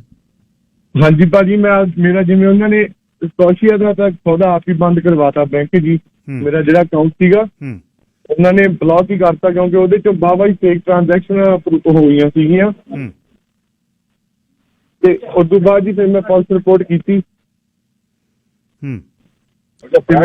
ਹੁਣ ਸਾਰਾ ਜੀ ਉਹ ਜਿਵੇਂ ਪੁਲਿਸ ਨੇ ਮੈਨੂੰ ਮੇਰੀ ਫਾਈਲ ਨੰਬਰ ਦਿੱਤਾ ਤੇ ਉਹਨਾਂ ਨੇ ਮੈਨੂੰ ਦੱਸਿਆ ਵੀ ਜਾ ਕੇ ਉੱਥੇ ਆਪਾਂ ਸਰਵਿਸ ਕੈਨੇਡਾ ਤੇ ਮੇਰੀ BC ID ਸੀਗੀ ਜਿਹੜੀ ਮੈਂ ਉਹ ਵੀ ਉਹਨਾਂ ਨੂੰ ਦਿੱਤੀ ਹੋਈ ਸੀ। ਉਹ ICBC ਜਾ ਕੇ ਮੈਂ ਉਹਦੀ ਵੀ ਕੰਪਲੇਨ ਕਰਕੇ ਆਇਆ ਜੀ। ਤੇ ਮੈਂ ਰਿਕੁਐਸਟ ਕਰਦਾ ਸਾਰਿਆਂ ਨੂੰ ਮੇਰੇ ਤੋਂ ਇਹ ਗਲਤੀ ਹੋਈ ਆ ਵੀ ਜਦੋਂ ਵੀ ਕੋਈ ਵੀ ਤੁਹਾਨੂੰ ਆਨਲਾਈਨ ਅਪਰੋਚ ਕਰਦਾ ਜੌਬ ਲਈ ਹਨਾ ਜੀ, ਤਾਂ ਪਲੀਜ਼ ਆਪਾਂ ਨੂੰ ਪਹਿਲਾਂ ਸਾਰਾ ਕੁਝ ਉਹ ਕੰਪਨੀ ਬਾਰੇ ਪਤਾ ਕਰ ਲਈਏ। ਹਾਂ ਸਿੱਧਾ ਫੋਨ ਕਰੋ ਉਸ ਕੰਪਨੀ ਨੂੰ, ਜਿਹੜਾ ਨੰਬਰ ਹੈ ਉੱਥੇ ਜਾਓ, ਪਤਾ ਕਰੋ ਵੀ ਭਾਈ ਮੈਂ ਅਪਲਾਈ ਕਰ ਰਿਹਾ, ਤੁਸੀਂ ਨੌਕਰੀ ਕੱਢੀ ਆ, ਸਭ ਪਤਾ ਕਰੋ, ਫੋਨ ਕਰੋ। ਹਾਂਜੀ, ਜਿਵੇਂ ਉਹਨਾਂ ਨੇ ਜੀ ਸਾਰੇ ਨੰਬਰ ਜਦੋਂ ਆਪਾਂ ਖੋਲਦੇ ਸੀ ਉਹਨਾਂ ਦੀ ਵੈਬਸਾਈਟ ਉਹ ਸਾਰੀ ਉਵੇਂ ਬਣਾਈ ਹੋਈ ਸੀਗੀ। ਮੈਂ ਸਮਝ ਗਿਆ ਫਿਰ ਫਰਾਡਸਟਰ ਤੁਸੀਂ ਪਰਸਨਲੀ ਤੁਹਾਨੂੰ ਕੋਈ ਅਪਰੋਚ ਨਹੀਂ ਕਰਦਾ ਹਨਾ ਜੀ, ਵੀ ਤੁਸੀਂ ਮਿਲਦੇ ਨਹੀਂ, ਕਿਸੇ ਦਾ ਫੇਸ ਨਹੀਂ ਦੇਖਦੇ, ਉਹਨਾਂ ਟਾਈਮ ਪਲੀਜ਼ ਕਿਸੇ ਤੇ ਯਕੀਨ ਨਾ ਕਰੋ। ਕੋਈ ਵੀ ਤੁਹਾਨੂੰ ਈਮੇਲ ਕਰਦਾ ਵੀ ਤੁਹਾਡਾ ਕੋਈ ਟ੍ਰਾਂਜੈਕਸ਼ਨ ਰਹਿੰਦੀ ਆ ਜਾਂ ਤੁਹਾਡਾ SIN ਨੰਬਰ ਕੋਈ ਯੂਜ਼ ਕਰਦਾ ਪਿਆ, ਵੀ ਕੋਈ ਵੀ ਏਦਾਂ ਦੀ ਚੀਜ਼ ਨਹੀਂ ਹੁੰਦੀ ਜੀ। ਗਵਰਨਮੈਂਟ ਜਿਹੜਾ ਲਾਅ ਉਹ ਤੁਹਾਨੂੰ ਤਾਂ ਵਿਸ਼ਾਲ SIN ਨੰਬਰ ਤਾਂ ਆਨਲਾਈਨ ਫੋਨ ਤੇ ਕਿਤੇ ਦੇਣਾ ਹੀ ਨਹੀਂ ਜ਼ਿੰਦਗੀ ਦੇ ਵਿੱਚ, ਇਹ ਬਹੁਤ ਜ਼ਰੂਰੀ ਹੈ। ਤੇ ਕੋਸ਼ਿਸ਼ ਕਰੋ, ਮੰਨ ਲਓ ਜੇ ਟੋਰਾਂਟੋ ਦੇ ਵਿੱਚ ਤੁਹਾਨੂੰ ਨੌਕਰੀ ਦੇ ਰਿਹਾ, ਕਿਸੇ ਦੋਸਤ ਨੂੰ ਕਹੋ ਵੀ ਫਿਜ਼ੀਕਲੀ ਜਾ ਕੇ ਉਹ ਕੰਪਨੀ ਵੇਖੇ ਵੀ ਆਹ ਐਡਰੈਸ ਤੇ ਕੰਪਨੀ ਹੈ, ਤੇ ਫੇਰ ਫਰਦਰ ਕਿਤੇ ਟ੍ਰਾਂਜੈਕਸ਼ਨ ਸ਼ੁਰੂ ਕਰੋ। ਬਿਲਕੁਲ ਹਾਂਜੀ ਭਾਜੀ, ਨਹੀਂ ਸੀ ਪਤਾ ਜੀ। ਹੁਣ ਇੱਕ ਲੈਸਨ ਮਿਲਿਆ ਸੀ ਅਖੀਰ ਦੇ ਵਿੱਚ ਵਿਸ਼ਾਲ, ਬੀਇੰਗ ਏ ਕਮਿਊਨਿਟੀ ਰੇਡੀਓ, ਬੀਇੰਗ ਏ ਕਮਿਊਨਿਟੀ ਦੇ ਵਿੱਚ ਮੈਂ ਕੰਮ ਕਰਦੇ, ਬੇਨਤੀ ਆ ਤੁਹਾਨੂੰ ਛੋਟੇ ਭਾਈ, ਲਾਸ ਹੋ ਗਿਆ ਪਰ ਲਾਸ ਦੇ ਕਾਰਨ ਆਪਣੇ ਆਪ ਨੂੰ ਬਰੀ ਨਹੀਂ ਕਰਨਾ, ਆਪਣੇ ਆਪ ਨੂੰ ਹੈਸਲ 'ਚ ਨਹੀਂ ਲਿਜਾਣਾ, ਆਪਣੇ ਆਪ ਨੂੰ ਮਾਨਸਿਕ ਪਰੇਸ਼ਾਨੀ 'ਚ ਨਹੀਂ ਲੈਣਾ। ਕੋਈ ਵੀ ਓਬਲੀਗੇਸ਼ਨ ਆ ਕਿਤੇ 5-7-10,000 ਡਾਲਰ ਦੀ, ਲੈਟ ਅਸ ਨੋ। ਤੁਹਾਡੇ ਕੋਲ ਨੰਬਰ ਆ ਰੋਮਨ ਦਾ, ਉਸੇ ਸਮੇਂ ਸਾਨੂੰ ਦੱਸਣਾ, we will settle it out. ਠੀਕ ਹੈ, ਹਾਂਜੀ ਭਾਜੀ, ਥੈਂਕ ਯੂ ਸੋ ਮਚ ਜੀ। ਹਾਂ, ਥੈਂਕ ਯੂ ਵਿਸ਼ਾਲ, ਚੜ੍ਹਦੀ ਕਲਾ ਚ ਰਹਿਣਾ। ਜ਼ਿੰਦਗੀ ਦੀ ਸ਼ੁਰੂਆਤ ਹੈ, ਦੇਸ਼ ਨੇਸ਼ਨ ਬਹੁਤ ਗ੍ਰੇਟ ਹੈ, ਤੇ ਇੱਥੇ ਇਹੋ ਜਿਹੇ ਅਸੀਂ 20 ਸਾਲ ਪਹਿਲਾਂ ਆਏ ਸੀ, ਕੋਈ ਠੱਗੀ ਨਾਂ ਦੀ ਚੀਜ਼ ਨਹੀਂ ਸੀ। ਜਿਉਂ-ਜਿਉਂ ਆਨਲਾਈਨ ਦੁਨੀਆ ਵੱਧ ਗਈ, ਆਨਲਾਈਨ ਜਾਣ ਲੱਗ ਗਏ, ਤਿਉਂ ਮੁਸ਼ਕਲਾਂ ਵੱਧ ਗਈਆਂ। ਪਰ ਕੋਈ ਗੱਲ ਨਹੀਂ, 7,000 ਜ਼ਿੰਦਗੀ ਨਹੀਂ ਹੈ। ਪਹਿਲਾਂ ਆਪਣਾ ਪ੍ਰੋਟੈਕਟ ਕਰ ਲਓ ਸਾਰਾ ਕੁਝ, ਜੇ ਉਹਦੇ ਬਾਅਦ ਕੋਈ ਵੀ ਮੁਸ਼ਕਲ ਆਉਂਦੀ ਹੈ ਤੁਸੀਂ ਰੋਮਨ ਨੂੰ ਦੱਸਿਓ, ਅਸੀਂ ਉਸ ਦਾ ਉਸੇ ਸਮੇਂ ਸੋਲੂਸ਼ਨ ਕਰਾਂਗੇ। ਥੈਂਕ ਯੂ ਸੋ ਮਚ ਜੀ। ਥੈਂਕ ਯੂ ਵਿਸ਼ਾਲ। ਸਤਿ ਸ਼੍ਰੀ ਅਕਾਲ ਭਾਜੀ। ਸਤਿ ਸ਼੍ਰੀ ਅਕਾਲ। Have a great day ji. You too, thank you. ਇਹ ਸੀ ਵਿਸ਼ਾਲ ਮੁੰਡਾ, ਆਪਣੀ ਨਿੱਜੀ ਜ਼ਿੰਦਗੀ ਦੀ ਗੱਲ ਦੱਸ ਰਿਹਾ ਸੀ। ਤੁਹਾਨੂੰ ਇੱਕ ਹੋਰ ਦੱਸਦਾ, ਇਹ ਤਾਂ ਇੱਥੇ ਦੀ ਗੱਲ ਆ। ਵੈਨਕੂਵਰ ਦੇ ਵਿੱਚ ਰਹਿੰਦੀ 43 ਸਾਲ ਦੀ ਇੱਕ ਚਾਈਨਾ ਤੋਂ ਆਈ ਇਸਤਰੀ ਵਿਬਨ ਜੈਂਗ, ਉਹਦਾ $3,40,000 ਡਾਲਰ ਹਾਂਗਕਾਂਗ 'ਚ ਬੈਠੇ ਫਰਾਡਸਟਰ ਲੈ ਗਏ। $3,40,000 ਜਿਹੜੀ ਉਹਦੇ ਮਾਪਿਆਂ ਨੂੰ ਇਹਨੂੰ ਕਮਾਈ, ਉਹਨੂੰ ਭੇਜੀ। ਚਾਈਨੀਜ਼ ਕੌਂਸਲੇਟ ਵੈਨਕੂਵਰ ਨੇ ਫੋਨ ਆਇਆ ਤੇ ਉਹਨੇ ਦੱਸਿਆ ਕਿ ਯੰਗ ਦੇ ਡਰਾਈਵਰ ਲਾਇਸੈਂਸ ਦੀ, ਉਹਨੇ ਦੱਸੀ ਵੀ ਤੇਰਾ ਆਹ ਲਾਇਸੈਂਸ ਨੰਬਰ ਹੈ। ਉਹਨੇ ਦੱਸਿਆ ਹੈ ਵੀ ਮੈਂ ਚਾਈਨੀਜ਼ ਕੌਂਸਲੇਟ ਵੈਨਕੂਵਰ ਤੋਂ ਬੋਲਦਾ, ਤੇ ਤੂੰ ਤੇਰਾ ਅਸੀਂ ਕਿ ਮੇਰਾ ਆਹ ਤੇਰਾ ਲਾਇਸੈਂਸ ਹੈ, ਤੂੰ ਇੰਟਰਨੈਸ਼ਨਲ ਮਨੀ ਲਾਂਡਰਿੰਗ ਦੀ ਸਸਪੈਕਟ ਹੈ, ਤੇ ਤੈਨੂੰ ਹਾਂਗਕਾਂਗ ਦੀ ਪੁਲਿਸ ਦੇ ਨਾਲ ਗੱਲ ਕਰਨੀ ਪੈਣੀ ਹੈ। ਇਮੀਡੀਏਟ ਉਹਨੇ ਹਾਂਗਕਾਂਗ ਦੀ ਪੁਲਿਸ, 2018 ਦੀ ਗੱਲ ਆ, ਮਈ ਦੀ, ਉਸੇ ਸਮੇਂ ਉਹਨੇ ਹਾਂਗਕਾਂਗ ਫੋਨ ਉਹਨੇ ਲਵਾਇਆ ਜਿਹੜਾ ਬੰਦਾ ਗੱਲ ਕਰ ਰਿਹਾ ਸੀ। ਉਹਦੇ ਬਾਅਦ ਪਹਿਲਾਂ ਉਸ ਨੂੰ ਉਸੇ ਸਮੇਂ ਹਾਂਗਕਾਂਗ ਦੀ ਪੁਲਿਸ ਦਾ ID ਆਈ, ਉਹਦੇ ਬਾਅਦ ਫੋਟੋ ਆਈ। ਉਹਦੇ ਬਾਅਦ ਉਹਨੂੰ ਦੱਸਿਆ ਕਿ $3,40,000 ਡਾਲਰ ਤੇਰੇ ਵੱਲ ਖੜਾ ਸਾਡਾ, ਤੈਂ ਸਕੈਮ ਕੀਤਾ, ਹੁਣੇ ਪੇ ਕਰ ਦੇ, ਨਹੀਂ ਤੂੰ ਗਈ। ਉਹਦੇ ਬਾਅਦ ਉਹਨੇ $1,78,000 TD ਬੈਂਕ ਦੇ ਰਾਹੀਂ ਭੇਜਿਆ। ਉਹਦੇ ਬਾਅਦ ਇੱਕ RBC ਰਾਹੀਂ ਭੇਜਿਆ। 4 ਬੈਂਕਾਂ ਚਾਰੇ ਮੁੱਕਰ ਗਈਆਂ। ਹੁਣ ਉਹ ਗੋ ਪਬਲਿਕ ਗਈ ਹੈ, TD, RBC, BMO, bank of China. ਉਹ ਕਹਿੰਦੇ ਸਾਡੀ ਰਿਸਪੌਂਸੀਬਿਲਟੀ ਨਹੀਂ ਕੋਈ।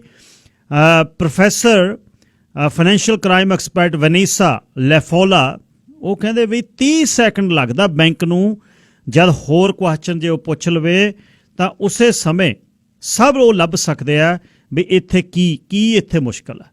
ਮਤਲਬ ਉਹਦੇ ਬਾਅਦ ਉਸ ਦਾ ਬੁਰਾ ਹਾਲ ਹੋ ਗਿਆ। ਲੇਡੀ ਦਾ $4 ਲੱਖ, $3.5 ਲੱਖ ਡਾਲਰ ਚਲੇ ਗਿਆ। ਉਹਦੇ ਕੌਂਡੋ ਲੈਣਾ ਸੀ।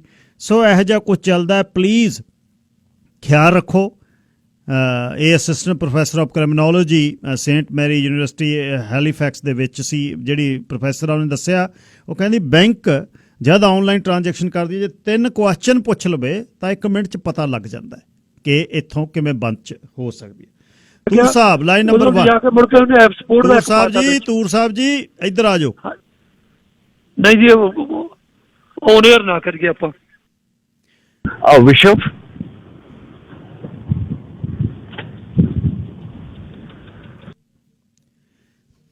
ਐਨੀਵੇਜ਼, ਜਦ ਗੱਲ ਕਰਦੇ ਹੋ ਜੀ, ਜਾਂ ਤਾਂ ਮੇਰੇ ਨਾਲ ਕਰ ਲਿਆ ਕਰੋ, ਜਾਂ ਪਹਿਲਾਂ ਰਿਸੈਪਸ਼ਨ ਤੇ ਦੱਸਿਆ ਕਰੋ ਕਿ ਔਨ 에ਅਰ ਨਹੀਂ ਅਸੀਂ ਜਾਣਾ, ਛੇਤੀ ਦੱਸਿਆ ਕਰੋ। ਸੋ ਇਹ ਹੁਣ ਤੁਸੀਂ ਸੁਣ ਕੇ ਹਟੇ ਹੋ ਵੀ ਕੀ ਹੋ ਰਿਹਾ ਜ਼ਿੰਦਗੀ ਦੇ ਵਿੱਚ, ਤੇ ਇਸ ਤੋਂ ਬਚੋ।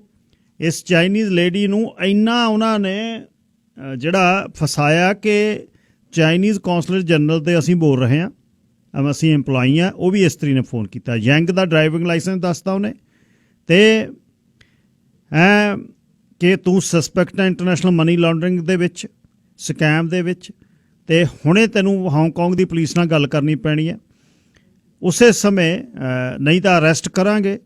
ਤੇ ਉਸੇ ਸਮੇਂ ਉਹਨੇ ਟਰਾਂਸਫਰ ਕੀਤੀ ਹਾਂਗਕਾਂਗ ਦੀ ਪੁਲਿਸ ਦੇ ਇਨਵੈਸਟੀਗੇਟਰ ਨਾਲ, ਤੇ 110 ਨੰਬਰ ਕਾਲ, ਜਿਹੜਾ 110 ਨੰਬਰ ਉੱਥੇ ਐਮਰਜੈਂਸੀ ਦਾ, ਜੇ ਮੈਂ ਆਪਣੇ 911, ਉਹ ਕਹਿੰਦੀ ਮੈਂ ਸਾਰਾ ਟਰਸਟ ਕਰ ਦਿੱਤਾ। ਉਹਨੇ ਪੁਲਿਸ ਨੇ ਆਪਣਾ ID ਭੇਜਤੀ ਮੈਨੂੰ ਫੋਨ ਤੇ ਉਸੇ ਸਮੇਂ, ਤੇ ਫੇਕ ਪੁਲਿਸ ID ਤੇ ਪੂਰਾ ਉਹਨੂੰ ਕਰਕੇ ਤੇ $3,40,000 ਡਾਲਰ ਉਹ ਤੋਂ ਲੁੱਟ ਕੇ ਲੈ ਗਏ। ਹੁਣ ਉਹ ਪਬਲਿਕ ਗਈ ਹੈ, ਦੇਖਦੇ ਹਾਂ ਜੇ ਪਬਲਿਕ ਦੇ ਵਿੱਚ ਕੁਝ ਹੋਏਗਾ। ਸੁਣ ਕੇ ਹਟੇ ਹੋ ਤੁਸੀਂ ਜੀ, ਠੱਗੀ ਮੁੰਡੇ ਨਾਲ ਨਵਾਂ ਆਇਆ $7,000 ਡਾਲਰ ਕਿੰਨਾ, ਤੇ ਕੁਛ ਬੇਨਤੀਆਂ ਨੇ ਕਿ ਕੋਈ ਵੀ ਜੌਬ ਆਫਰ ਹੁੰਦੀ ਹੈ, ਜਦ ਤੱਕ ਪਰਸਨਲੀ ਬਹਿੰਦੇ ਨਹੀਂ ਜਾ ਕੇ, ਤੇ ਤਾਂ ਜਦ ਤੱਕ ਬਿਲਕੁਲ ਨਾ, ਜਦ ਤੱਕ ਪਰਸਨਲੀ ਕਿਸੇ ਨੂੰ ਵੇਖਦੇ ਨਹੀਂ, ਬਿਲਕੁਲ ਹੀ ਕੋਈ ਸਿਨ ਨਾ ਦਿਓ। ਮੰਡੇ ਬੈਂਕਾਂ ਬੰਦ ਸੀ ਤੇ ਪਰ ਕਿਸ ਤਰ੍ਹਾਂ ਮਨੀ ਗਈ, ਕਿਸ ਤਰ੍ਹਾਂ ਚਲੇ ਗਈ ਗੱਲ, ਇਹ ਇੰਡੀਆ ਤੋਂ ਜਦ ਹੁਣ ਲੋਕ ਆ ਰਹੇ ਨੇ ਤਾਂ ਬਹੁਤ ਵੱਡੀ ਮੁਸ਼ਕਲ ਦੇ ਵਿੱਚ ਫਸ ਜਾਂਦੇ ਨੇ। ਸੁੱਚਾ ਸਿੰਘ ਭੱਟੀ ਜੀ, ਕੀ ਕਹਿਣਾ ਚਾਹੁੰਦੇ ਲਾਈਨ ਨੰਬਰ 1? ਹੈਲੋ, ਸਤਿ ਸ਼੍ਰੀ ਅਕਾਲ ਜੀ। ਸਤਿ ਸ਼੍ਰੀ ਅਕਾਲ ਜੀ। ਥੋੜਾ ਜਿਹਾ ਬੰਦੇ ਨੂੰ ਆਪਣਾ ਵੀ ਥੋੜਾ ਸੋਚਣਾ ਚਾਹੀਦਾ। ਹੁਣ ਜਿਹੜੀ ਚੀਨਨ ਸੀ 3.5 ਲੱਖ ਜਾਂ 4 ਲੱਖ ਡਾਲਰ ਉਹਨੂੰ ਭੇਜਿਆ, ਜੇ ਉਹਨੂੰ ਕੋਈ ਉਹਨੂੰ ਉੱਥੇ ਕੋਈ ਫਰਾਡ ਕੀਤਾ ਹੀ ਨਹੀਂ ਤਾਂ ਉਹਨੂੰ ਘਬਰਾਉਣ ਦੀ ਵੀ ਲੋੜ ਸੀ। ਕੁਛ ਨਾ ਕੁਛ ਉਹਨੂੰ ਗੜਬੜ ਕੀਤੀ ਹੋਗੀ ਉੱਥੇ, ਜਿਹਦਾ ਉਹਨੂੰ ਡਰ ਸੀ। ਮੈਨੂੰ ਇੱਕ ਵਾਰੀ 2 ਸਾਲ ਦੀ ਗੱਲ ਹੋ ਗਈ ਆ, ਇਮੀਗ੍ਰੇਸ਼ਨ ਵਾਲਿਆਂ ਦਾ ਫੋਨ ਆਇਆ ਕਿ ਤੇਰਾ ਜਦੋਂ ਤੂੰ ਕੈਨੇਡਾ ਆਇਆ ਸੀ ਤੈਂ ਇੱਕ ਫਾਰਮ ਨਹੀਂ ਸੀ ਭਰਿਆ, ਤੂੰ ਇਲੀਗਲ ਕੈਨੇਡਾ ਚ ਐਂਟਰ ਹੋਇਆ ਤੇ ਹੁਣ ਤੈਨੂੰ ਪੁਲਿਸ ਅਰੈਸਟ ਕਰਨ ਵਾਲੀ ਆ ਤੇ ਜੇ ਤਾਂ ਸੈਟਲ ਕਰਨਾ ਤਾਂ ਉਹ ਸਾਨੂੰ ਸਾਰੀ ਇਨਫੋਰਮੇਸ਼ਨ ਦੇ ਆਪਣਾ ਸਿਨ ਨੰਬਰ ਦਾ। ਉਹਨੂੰ ਪੁੱਛਿਆ ਮੈਂ ਕਿਹਾ ਕਿੱਥੋਂ ਫੋਨ ਕਰਦਾ, ਕਹਿੰਦਾ ਇਮੀਗ੍ਰੇਸ਼ਨ ਤੋਂ। ਮੈਂ ਕਿਹਾ ਜੀ ਇਮੀਗ੍ਰੇਸ਼ਨ ਤੋਂ ਫੋਨ ਕਰਦਾ, ਫਿਰ ਤੇਰੇ ਕੋਲ ਮੇਰਾ ਸਿਨ ਨੰਬਰ ਹੈਗਾ, ਤੂੰ ਮੈਨੂੰ ਦੱਸ ਮੇਰਾ ਸਿਨ ਨੰਬਰ ਕੀ ਆ, ਕਿ ਮੈਂ ਤੂੰ ਰਾਈਟ ਪਰਸਨ ਨੂੰ ਅਪਰੋਚ ਵੀ ਕੀਤਾ ਕਿ ਨਹੀਂ। ਕਹਿੰਦਾ ਨਹੀਂ, ਮੈਂ ਕਨਫਰਮ ਕਰਨਾ ਤੇਰਾ ਸਿਨ ਨੰਬਰ ਕੀ ਆ। ਮੈਂ ਉਹਨੂੰ ਪੁੱਛਿਆ ਮੈਂ ਕਿਹਾ ਕਿੰਨਾ ਚਿਰ ਹੋ, ਕਹਿੰਦਾ 10 ਸਾਲ। ਮੈਂ ਉਹਨੂੰ ਦੱਸਿਆ, ਮੈਂ ਕਿਹਾ ਵੀ ਉਦੋਂ ਦੀ ਮੈਂ ਹੁਣ ਮੈਨੂੰ 36-37ਵਾਂ ਸਾਲ ਲੱਗਾ। ਮੈਂ ਕਿਹਾ ਮੈਨੂੰ 34-35 ਸਾਲ ਹੋ ਗਏ ਕੈਨੇਡਾ ਨੂੰ ਆਏ ਨੂੰ, ਤੁਸੀਂ ਮੈਂ ਕਿਹਾ ਹੁਣ ਤੁਹਾਨੂੰ ਪਤਾ ਲੱਗਾ ਕਿ ਉਹ ਫਾਰਮ ਗਲਤ ਭਰਿਆ ਸੀ ਮੈਂ। ਜਦ ਉਹਨੇ ਸਾਰੀ ਦੂਜਾ ਸੋਚਿਆ, ਉਹਨੇ ਫੋਨ ਰੱਖ ਦਿੱਤਾ। ਉਹਦੇ ਬਾਅਦ ਪਿਛਲੇ ਮਹੀਨੇ ਇੱਕ ਹੋਰ ਫੋਨ ਆਇਆ, ਉਹ ਪੈਸੇ ਮੰਗਦੇ ਸੀਗੇ ਫਰਾਡ ਦੇ, ਉਹ ਵੀ ਸੀਗੇ ਕਿ ਉਹਨਾਂ ਨੇ ਕੁਛ ਏਦਾਂ ਕਿਹਾ ਸੀ ਕਿ ਤੇਰਾ ਅਕਾਊਂਟ ਫ੍ਰੀਜ਼ ਕੀਤਾ ਸੀ, ਉਹਦੇ ਵਿੱਚ ਗਲਤ ਐਕਟੀਵਿਟੀਜ਼ ਗਈ ਆ, ਸਾਨੂੰ ਤੇਰਾ ਅਕਾਊਂਟ ਨੰਬਰ ਚਾਹੀਦਾ ਤਾਂ ਕਿ ਅਸੀਂ ਚੈੱਕ ਕਰ ਸਕੀਏ ਕਿ ਕੀ ਗਲਤ ਐਕਟੀਵਿਟੀਜ਼ ਹੋਈ ਆ, ਤੇ ਉਹ ਤੋਂ ਬਾਅਦ ਅਸੀਂ ਤੈਨੂੰ ਉਹ ਪਤਾ ਕਰਕੇ ਦੱਸਾਂਗੇ ਕਿ ਕਿੰਨਾ ਫਰਾਡ ਹੋਇਆ। ਤੇ ਮੈਂ ਉਹਨੂੰ ਪੁੱਛਿਆ, ਮੈਂ ਕਿਹਾ ਕਿਹੜੀ ਬੈਂਕ ਚੋਂ? ਕਹਿੰਦਾ ਸਕੋਸ਼ੀਆ ਬੈਂਕ ਚ। ਮੈਂ ਕਿਹਾ ਮੇਰਾ ਤਾਂ ਸਕੋਸ਼ੀਆ ਬੈਂਕ ਚ ਅਕਾਊਂਟ ਹੀ ਹੈ ਨਹੀਂ। ਸੋ ਮਤਲਬ ਥੋੜੇ ਜਿਹੇ ਤੁਸੀਂ ਅਲਰਟ ਹੁੰਦੇ ਆ ਤੇ ਉਹ ਤੁਸੀਂ ਖੁਦ ਬਚ ਸਕਦੇ ਆ। ਜਿਹੜੀ ਆਨਲਾਈਨ ਐਪਲੀਕੇਸ਼ਨ ਆ ਉਹ ਚ ਗੜਬੜ ਹੋ ਸਕਦੀ ਹੈ, ਬੰਦਾ ਸੋਚਦਾ ਵੀ ਚੱਲ ਸ਼ਾਇਦ ਮੈਨੂੰ ਜੌਬ ਮਿਲਣ ਲੱਗੀ ਆ, ਉਹ ਡਿਫਰੈਂਟ ਆ। ਪਰ ਅਦਰਵਾਈਜ਼ ਤੁਸੀਂ ਜੇ ਥੋੜੇ ਜਿਹਾ ਸਮਾਰਟ ਆਪਣਾ ਦਿਮਾਗ ਯੂਜ਼ ਕਰੋ, ਉਹ ਤੁਹਾਨੂੰ ਕਰੀ ਨਹੀਂ ਸਕਦੇ। ਜਦੋਂ ਮੈਂ ਉਹਨਾਂ ਹਿੰਦੀ ਚ ਗੱਲ ਕੀਤੀ, ਬਾਅਦ ਵਿੱਚ ਮੈਂ ਉਹਨੂੰ ਚੇਤਾ ਭੁੱਲ ਗਿਆ ਕਿ ਮੇਰੇ ਨਾਲ ਮੈਂ ਕੀ ਆ, ਮੈਂ ਇੰਗਲਿਸ਼ ਚ ਗੱਲਾਂ ਕਰਦੇ ਕਰਦੇ ਨੇ ਉਹਨੂੰ ਪੁੱਛਿਆ, ਮੈਂ ਕਿਹਾ ਕਹਾਂ ਸੇ ਬੋਲ ਰਹੇ ਆਪ? ਕਹਿੰਦੀ ਮਹਾਰਾਸ਼ਟਰ ਸੇ। ਠੀਕ ਹੈ ਗੱਲ। ਕਹਿੰਦੀ ਮਹਾਰਾਸ਼ਟਰ ਸੇ। ਮੈਂ ਕਿਹਾ ਵੀ ਤੁਸੀਂ ਮਹਾਰਾਸ਼ਟਰ ਤੋਂ ਇੱਥੇ ਕਿੱਦਾਂ ਆ ਗਏ? ਕਹਿੰਦੀ ਨਹੀਂ ਮੈਂ ਰਹਿੰਦੀ ਮਹਾਰਾਸ਼ਟਰ ਸੀ, ਹੁਣ ਮੈਂ ਇੱਥੇ ਕੈਨੇਡਾ ਚ। ਉਹ ਆਪਣੇ ਆਪ ਚ ਫਸ ਗਈ। ਧੰਨਵਾਦ ਭੱਟੀ ਸਾਹਿਬ। ਨਹੀਂ ਤਾਂ ਗੱਲਾਂ ਕਰਦੇ ਆਪਣੀ ਭਾਸ਼ਾ 'ਚ ਇੱਕ ਗਾਲ ਕੱਢ ਦੇਵੇ, ਜਦੇ ਬੰਦਾ ਮੂਹਰੇ ਉਹੀ ਭਾਸ਼ਾ 'ਚ ਗਾਲ ਕੱਢੂ ਜਿਹੜੀ ਉਹਦੀ ਮਾਂ ਜ਼ਬਾਨ ਹੁੰਦੀ ਹੈ। ਲਾਈਨ ਨੰਬਰ 2 ਵਿਸ਼ਵ ਜੀ। ਵਿਸ਼ਵ ਜੀ, ਲਾਈਨ ਨੰਬਰ 2 ਵਿਸ਼ਵ ਜੀ। ਹਾਂਜੀ ਸਤਿ ਸ਼੍ਰੀ ਅਕਾਲ ਜੀ। ਭਾਜੀ ਇਹੀ ਕੰਮ ਮੇਰੀ ਵਾਈਫ ਨਾਲ ਹੋਇਆ 2018 ਦੇ ਵਿੱਚ। ਉਹਨਾਂ ਨੂੰ ਇੰਡੀਡ ਤੇ ਉਹਨਾਂ ਨੇ ਪੋਸਟ ਕੀਤਾ ਵੀ ਮੈਂ ਆਪਣਾ ਕੇਅਰ ਗਿਵਿੰਗ ਦਾ ਕੋਰਸ ਕੀਤਾ ਹੋਇਆ, ਵੀ ਜੇ ਕਿਸੇ ਨੂੰ ਘਰ ਦੇ ਵਿੱਚ ਬਜ਼ੁਰਗਾਂ ਦੀ ਹੈਲਪ ਕਰਨ ਲਈ ਚਾਹੀਦਾ ਹੈ। ਤੇ ਮੇਰੀ ਵਾਈਫ ਨੂੰ ਅਮਰੀਕਾ ਤੋਂ ਕਾਲ ਆਈ ਵੀ ਅਸੀਂ ਅਮਰੀਕਾ ਤੋਂ ਬ੍ਰਿਟਿਸ਼ ਕੋਲੰਬੀਆ ਦੇ ਵਿੱਚ ਮੂਵ ਹੋਣਾ ਹੈ, ਵੀ ਅਸੀਂ ਤੁਹਾਨੂੰ ਹਾਇਰ ਕਰ ਲੈਂਦੇ ਹਾਂ, ਵੀ ਤੁਹਾਨੂੰ $40 ਪਰ ਆਵਰ ਦੇ ਹਿਸਾਬ ਨਾਲ ਡੇਲੀ 4 ਘੰਟੇ ਸਾਨੂੰ ਆਪਣੀ ਮਦਦ ਦੇ ਲਈ ਹੈਲਪ ਚਾਹੀਦੀ ਆ। ਅੱਛਾ ਜੀ। ਤੇ ਉਹਨਾਂ ਨੇ ਕਹਿੰਦੇ ਵੀ ਤੁਹਾਡਾ ਐਡਰੈਸ ਕੀ ਆ? ਮੇਰੀ ਵਾਈਫ ਨੇ ਐਡਰੈਸ ਦੇ ਦਿੱਤਾ ਤੇ ਚੈੱਕ ਆ ਗਿਆ ਘਰੇ। ਚੈੱਕ ਕਾਹਦਾ ਆਇਆ ਜੀ? ਕੀ ਕਹਿ ਕੇ? ਬਿਨਾਂ ਕੰਮ ਤੋਂ? ਡਾਲਰ $5500 ਦਾ ਚੈੱਕ ਆ ਗਿਆ। ਉਹ ਕਹਿੰਦਾ ਵੀ ਮੈਂ ਇੱਥੇ ਮੂਵ ਹੋਣਾ, ਵੀ ਮੈਂ ਤੈਨੂੰ ਪੈਸੇ ਭੇਜ ਰਿਹਾ ਏ, ਵੀ ਮੈਨੂੰ ਗਰੋਸਰੀਜ਼ ਦੇ ਵਿੱਚ ਮੇਰੀ ਹੈਲਪ ਕਰ ਦੇ। ਵਾਈਫ ਕਹਿੰਦੀ ਵੀ ਚੱਲ ਠੀਕ ਆ। ਮੈਨੂੰ ਲੱਗਿਆ, ਮੈਂ ਕਿਹਾ ਵੀ ਇਹ ਫਰਾਡ ਨਾ ਹੋਵੇ। ਮੈਂ ਬੈਂਕ ਗਿਆ ਵਾਈਫ ਦੇ ਨਾਲ, ਮੈਂ ਉਹਨਾਂ ਨੂੰ ਦੱਸਿਆ ਵੀ ਸਾਨੂੰ ਐਵੇਂ ਕਾਲ ਆਈ ਆ TD ਦੇ ਵਿੱਚ, ਵੀ ਤੁਸੀਂ ਕਨਫਰਮ ਕਰ ਸਕਦੇ ਹੋ ਵੀ ਇਹ ਚੈੱਕ ਰੀਅਲ ਆ ਜਾਂ ਨਹੀਂ ਹੈਗਾ। ਤੇ ਉਹ ਜਿਹੜੀ ਕਾਊਂਟਰ ਤੇ ਕੁੜੀ ਸੀ ਉਹਨੇ ਕਹਿਤਾ, ਕਹਿੰਦੀ ਹਾਂ ਇਹ ਰੀਅਲ ਆ, ਵੀ ਤੁਸੀਂ ਕਰਵਾ ਦਿਓ। ਮੈਂ ਕਿਹਾ ਵੀ ਚਲੋ ਠੀਕ ਹੈ। ਬੈਂਕ ਵਾਲਿਆਂ ਨੇ ਕਹਿਤਾ ਵੀ ਇਹ ਚੈੱਕ ਥਰੂ ਹੋਇਆ ਏ, ਵੀ ਸਹੀ ਹੋਊਗਾ। ਮੈਂ ਵਾਈਫ ਨੂੰ ਕਹਤਾ, ਮੈਂ ਕਿਹਾ ਵੀ ਚੱਲ ਠੀਕ ਆ, ਵੀ ਬੈਂਕ ਵਾਲੇ ਜਦ ਕਹਿੰਦੇ ਨੇ ਵੀ ਸਹੀ ਆ, ਕੰਪਨੀ ਹੈਗੀ ਆ, ਵੀ ਕਰਵਾ ਦੇ।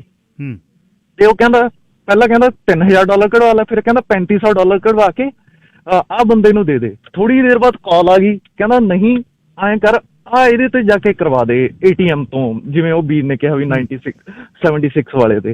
ਅਸੀਂ ਕਰਵਾਤਾ ਤੇ 3 ਦਿਨ ਬਾਅਦ ਕਾਲ ਆ ਗਈ ਬੈਂਕ ਵਾਲਿਆਂ ਦੀ, ਕਹਿੰਦੇ ਜੀ ਉਹ ਕੰਪਨੀ ਨੇ ਪੈਸੇ ਵਾਪਸ ਮੰਗੇ ਨੇ, ਵੀ ਤੁਸੀਂ ਪੈਸੇ ਵਾਪਸ ਕਰੋ $5500 ਸਾਰਾ ਹੀ। ਅਸੀਂ ਕਿਹਾ ਵੀ ਵੀ ਅਸੀਂ ਜਾ ਕੇ ਬੈਂਕ ਜਾ ਕੇ ਪਤਾ ਕੀਤਾ, ਤੁਹਾਨੂੰ ਸਪੈਸ਼ਲੀ ਇਹ ਗੱਲ ਕਹੀ ਆ ਵੀ ਇਹ ਫਰਾਡ ਲੱਗਦਾ, ਤੁਸੀਂ ਚੈੱਕ ਕਰੋ। ਉਹਨਾਂ ਨਾਲ ਜੀ ਬਹੁਤ ਲੜਾਈ ਹੋਈ ਆ TD ਬੈਂਕ ਵਾਲਿਆਂ ਨਾਲ। ਆਖਰ ਦੇ ਵਿੱਚ ਉਹ ਆ ਕੇ ਇਹ ਮੰਨੇ ਨੇ ਵੀ ਸਾਡੀ ਗਲਤੀ ਆ, ਵੀ ਅਸੀਂ ਤੁਹਾਨੂੰ ਪੇ ਨਹੀਂ ਕਰਨੇ ਪੈਣਗੇ, ਅਸੀਂ ਆਪੇ ਇਹਨੂੰ ਉਹ ਕਰਦੇ ਹਾਂ। ਇਸ ਲਈ ਪਹਿਲਾਂ ਜਾ ਕੇ ਜੀ ਬੈਂਕ ਵਾਲਿਆਂ ਨਾਲ ਗੱਲ ਕਰ ਲਵੇ ਵੀ ਸਾਨੂੰ ਫਰਾਡ ਲੱਗਦਾ। ਜੇ ਕੱਲ ਨੂੰ ਕੁਝ ਹੁੰਦਾ ਵੀ ਆ ਤਾਂ ਉਹ ਬੈਂਕ ਵਾਲਿਆਂ ਤੇ ਗੱਲ ਆ ਜਾਂਦੀ ਆ ਜੀ। ਬਿਲਕੁਲ ਵਿਸ਼ਵ, ਥੈਂਕ ਯੂ, ਖਿਆਲ ਰੱਖਿਆ ਤੁਸੀਂ। ਥੈਂਕ ਯੂ ਭਾਜੀ, ਥੈਂਕ ਯੂ। ਇਹੀ ਗੱਲ ਹੈ, ਜਦ ਚੋਰੀ ਕੋਈ ਕਰਦਾ ਉਸ ਸਮੇਂ ਖਿਆਲ ਰੱਖਣਾ। ਦੱਸੋ ਅਜੀਤ ਸਿੰਘ ਜੀ, ਲਾਈਨ ਨੰਬਰ 4। ਅਜੀਤ ਸਿੰਘ ਜੀ। ਹਾਂਜੀ, ਸਤਿ ਸ਼੍ਰੀ ਅਕਾਲ। ਸਤਿ ਸ਼੍ਰੀ ਅਕਾਲ ਜੀ, ਸਤਿ ਸ਼੍ਰੀ ਅਕਾਲ। ਮੈਨੂੰ ਨਾਮ ਨਹੀਂ ਸੁਣਿਆ ਪ੍ਰੋਪਰਲੀ। ਅੱਛਾ, ਬੜਾ ਅੱਛਾ ਤੁਸੀਂ ਟੌਪਿਕ ਚੱਕਿਆ ਇਹ। Thank you. ਮੇਰਾ ਤਾਂ ਕਾਫੀ ਐਕਸਪੀਰੀਅੰਸ ਹੋਏ ਨੇ ਇਸ ਤਰ੍ਹਾਂ ਦੇ, ਔਰ ਹਰ ਇੱਕ ਨੂੰ, ਤੁਹਾਨੂੰ ਵੀ ਸ਼ਾਇਦ ਬਹੁਤ ਸਾਰੀਆਂ ਕਾਲਸ ਆਈਆਂ ਹੋਣਗੀਆਂ। ਬਿਲਕੁਲ ਜੀ, ਬਿਲਕੁਲ। Being a EMPLOYE in the like a federal organisation, ਮੈਂ ਤੁਹਾਨੂੰ, ਤੁਹਾਡੇ ਲਿਸਨਰਸ ਨੂੰ, ਸਾਰਿਆਂ ਨੂੰ ਇੱਕ ਗੱਲ ਡਿਟੇਲ ਦੇ ਦੱਸਣਾ ਚਾਹੁੰਦਾ ਕਿ ਕੋਈ ਵੀ ਗਵਰਨਮੈਂਟ ਆਰਗੇਨਾਈਜੇਸ਼ਨ ਜਿਹੜੀ ਹੈਗੀ ਆ, ਜਾਂ ਈਵਨ ਕਿ ਪ੍ਰਾਈਵੇਟ ਲਾਈਕ ਫਾਈਨੈਂਸ਼ੀਅਲ ਸੈਕਟਰ, ਜਿੱਦਾਂ ਬੈਂਕਸ ਹੋ ਗਏ ਜਾਂ ਕ੍ਰੈਡਿਟ ਯੂਨੀਅਨਸ ਹੋ ਗਏ ਜਾਂ ਇੰਸ਼ੋਰੈਂਸ ਕੰਪਨੀਜ਼ ਹੋ ਗਈਆਂ, ਕੋਈ ਵੀ, ਉਹ ਕਦੇ ਵੀ ਤੁਹਾਨੂੰ ਫੋਨ ਕਰਕੇ ਤੁਹਾਡੀ ਡਿਟੇਲ ਕਦੇ ਵੀ ਨਹੀਂ ਮੰਗੂਗੇ। ਉਹਨਾਂ ਨੂੰ ਅਗਰ ਤੁਹਾਡੀ ਕੋਈ ਡਿਟੇਲ ਚਾਹੀਦੀ ਹੈਗੀ ਆ, ਉਹ ਤੁਹਾਨੂੰ ਮੇਲ ਕਰੂਗੇ, ਔਰ ਮੇਲ ਦੇ ਵਿੱਚ ਉਹ ਤੁਹਾਨੂੰ ਆਪਣਾ ਫੋਨ ਨੰਬਰ, ਈਮੇਲ ਪ੍ਰੋਵਾਈਡ ਕਰ ਦਿੰਦੇ ਨੇ ਕਿ ਤੁਸੀਂ ਅਗਰ ਫਰਦਰ ਇਨਫੋਰਮੇਸ਼ਨ ਲੈਣੀ ਹੈ ਤਾਂ ਤੁਸੀਂ ਇਸ ਨੰਬਰ ਤੇ ਕੰਟੈਕਟ ਕਰੋ। ਜੀ। ਤੇ ਕਿਉਂਕਿ ਸਕੈਮ ਬੜੇ ਅਲੱਗ-ਅਲੱਗ ਤਰੀਕੇ ਦੇ ਹੁੰਦੇ ਨੇ, ਤੇ ਇੱਕ ਸਕੈਮ ਇਹ ਵੀ ਹੈਗਾ ਜਿਹੜੇ ਪਿਛਲੇ ਕਾਲਰ ਨੇ ਡਿਸਕਸ ਬੜਾ ਡਿਟੇਲ ਦੇ ਵਿੱਚ ਕੀਤਾ। ਉਹਦੇ ਵਿੱਚ ਮੈਨੂੰ ਖੁਦ ਨੂੰ ਕਈ ਵਾਰੀ ਮੇਰੇ ਪਰਸਨਲ ਈਮੇਲ ਤੇ ਈਮੇਲ ਆ ਜਾਂਦੀਆਂ ਨੇ ਕਿ ਅਸੀਂ ਤੁਹਾਨੂੰ ਹਾਇਰ ਕਰਨਾ ਚਾਹੁੰਦੇ ਹੈਗੇ ਆ, ਸਾਨੂੰ ਤੁਹਾਡਾ ਰੈਜ਼ੂਮੇ ਜਿਹੜਾ ਇੱਥੋਂ ਮਿਲਿਆ ਹੈਗਾ ਫਲਾਂ ਰੈਫਰੈਂਸ ਤੋਂ, ਔਰ ਤੁਸੀਂ ਆਪਣਾ address, phone number, SIN number ਭੇਜੋ ਤੇ ਤੁਹਾਡਾ ਅਸੀਂ ਫਰਦਰ ਆਪਾਂ ਪ੍ਰੋਸੈਸ ਕਰੀਏ। ਜੀ। ਹੁਣ ਦੇਖੋ ਇਹਦੇ ਵਿੱਚ ਨਾ, you cannot blame the scammer. ਠੀਕ। ਕਿਉਂਕਿ ਸਕੈਮਰ ਤੁਸੀਂ ਜਿੱਥੇ ਮਰਜ਼ੀ ਚਲੇ ਜਾਓ ਤੁਹਾਨੂੰ ਮਿਲਣਗੇ ਹੀ, ਚਾਹੇ ਉਹ ਇੰਡੀਆ, ਚਾਹੇ ਉਹ ਆਸਟ੍ਰੇਲੀਆ, ਚਾਹੇ ਯੂਰਪ ਹੈਗਾ, ਚਾਹੇ ਅਫਰੀਕਾ, ਚਾਹੇ ਨਾਰਥ ਅਮਰੀਕਾ, ਚਾਹੇ ਸਦਰਨ ਅਮਰੀਕਾ। ਇਹ ਤੁਹਾਨੂੰ ਅਲਰਟ ਹੋਣਾ ਪੈਣਾ ਆ ਕਿ did you really ask for that information. ਅਗਰ ਤੁਸੀਂ ਜੌਬ ਲਈ ਅਪਲਾਈ ਨਹੀਂ ਕੀਤਾ, ਤੁਹਾਨੂੰ ਆ ਰਿਹਾ, ਤਾਂ ਦੈਟ ਮੀਨਸ ਸਮਥਿੰਗ ਇਜ਼ ਫਿਸ਼ੀ। ਤੁਸੀਂ ਤੁਹਾਨੂੰ ਕੋਈ ਇਹ ਕਹਿ ਰਿਹਾ ਕਿ ਮੈਂ ਤੁਹਾਨੂੰ $1000 ਪਾ ਦਿੰਦਾ, $2000 ਪਾ ਦਿੰਦਾ, ਤੁਸੀਂ ਮੈਨੂੰ $50 ਪਾਓ, ਤੇ ਮੈਂ ਤਾਂ ਕਈ ਵਾਰੀ ਜੇ ਮੇਰੇ ਕੋਲ ਟਾਈਮ ਹੋਵੇ ਫਰੀ, ਮੈਂ ਕਹਿ ਦਿੰਦਾ ਹੁੰਦਾ ਕਿ ਓਕੇ ਤੂੰ ਏਦਾਂ ਕਰ, $50 ਜਿਹੜੇ ਮੈਂ ਤੈਨੂੰ ਪਾਣੇ ਡਿਡਕਟ ਕਰਕੇ ਮੈਨੂੰ $950 ਡਿਪੋਜ਼ਿਟ ਕਰ ਦੇ। ਬਿਲਕੁਲ।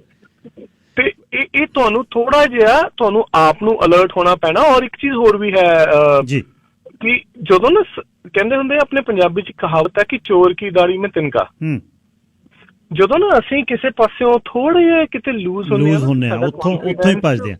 ਭਾਈ ਸਾਹਿਬ ਸੌਰੀ, ਮੈਨੂੰ ਜਾਣਾ ਪੈਣਾ, ਪੇਡ ਸੈਗਮੈਂਟ ਹੈ, ਪਰ ਮੈਂ ਤੁਹਾਨੂੰ ਬੇਨਤੀ ਕਰਾਂਗਾ ਪਲੀਜ਼ ਮੈਨੂੰ ਜੁਆਇਨ ਕਰਿਓ ਕਿਸ ਦਿਨ, ਆਪਾਂ ਵਧੀਆ ਗੱਲਬਾਤ ਕਰ ਸਕੀਏ। ਹੁਣ ਦਿਹਾੜੀ 'ਚ 3 ਮੈਸੇਜ ਆਉਂਦੇ ਆ, ਤੁਹਾਡਾ ਅਕਾਊਂਟ ਆ ਜਿਹੜਾ ਵਿਦਹੈਲਡ ਹੈ, ਇਹਦੇ ਤੇ ਜਾ ਕੇ ਆਪਣਾ ਉਹ ਅਕਾਊਂਟ ਖੁਲਾ ਲਓ, ਜਾਂ ਮੈਨੂੰ ਪਤਾ ਮੇਰਾ ਸਕੋਸ਼ੀਆ ਬੈਂਕ 'ਚ ਅਕਾਊਂਟ ਹੈ ਨਹੀਂ, ਉਹਨੂੰ ਬਲੌਕ ਕਰੋ।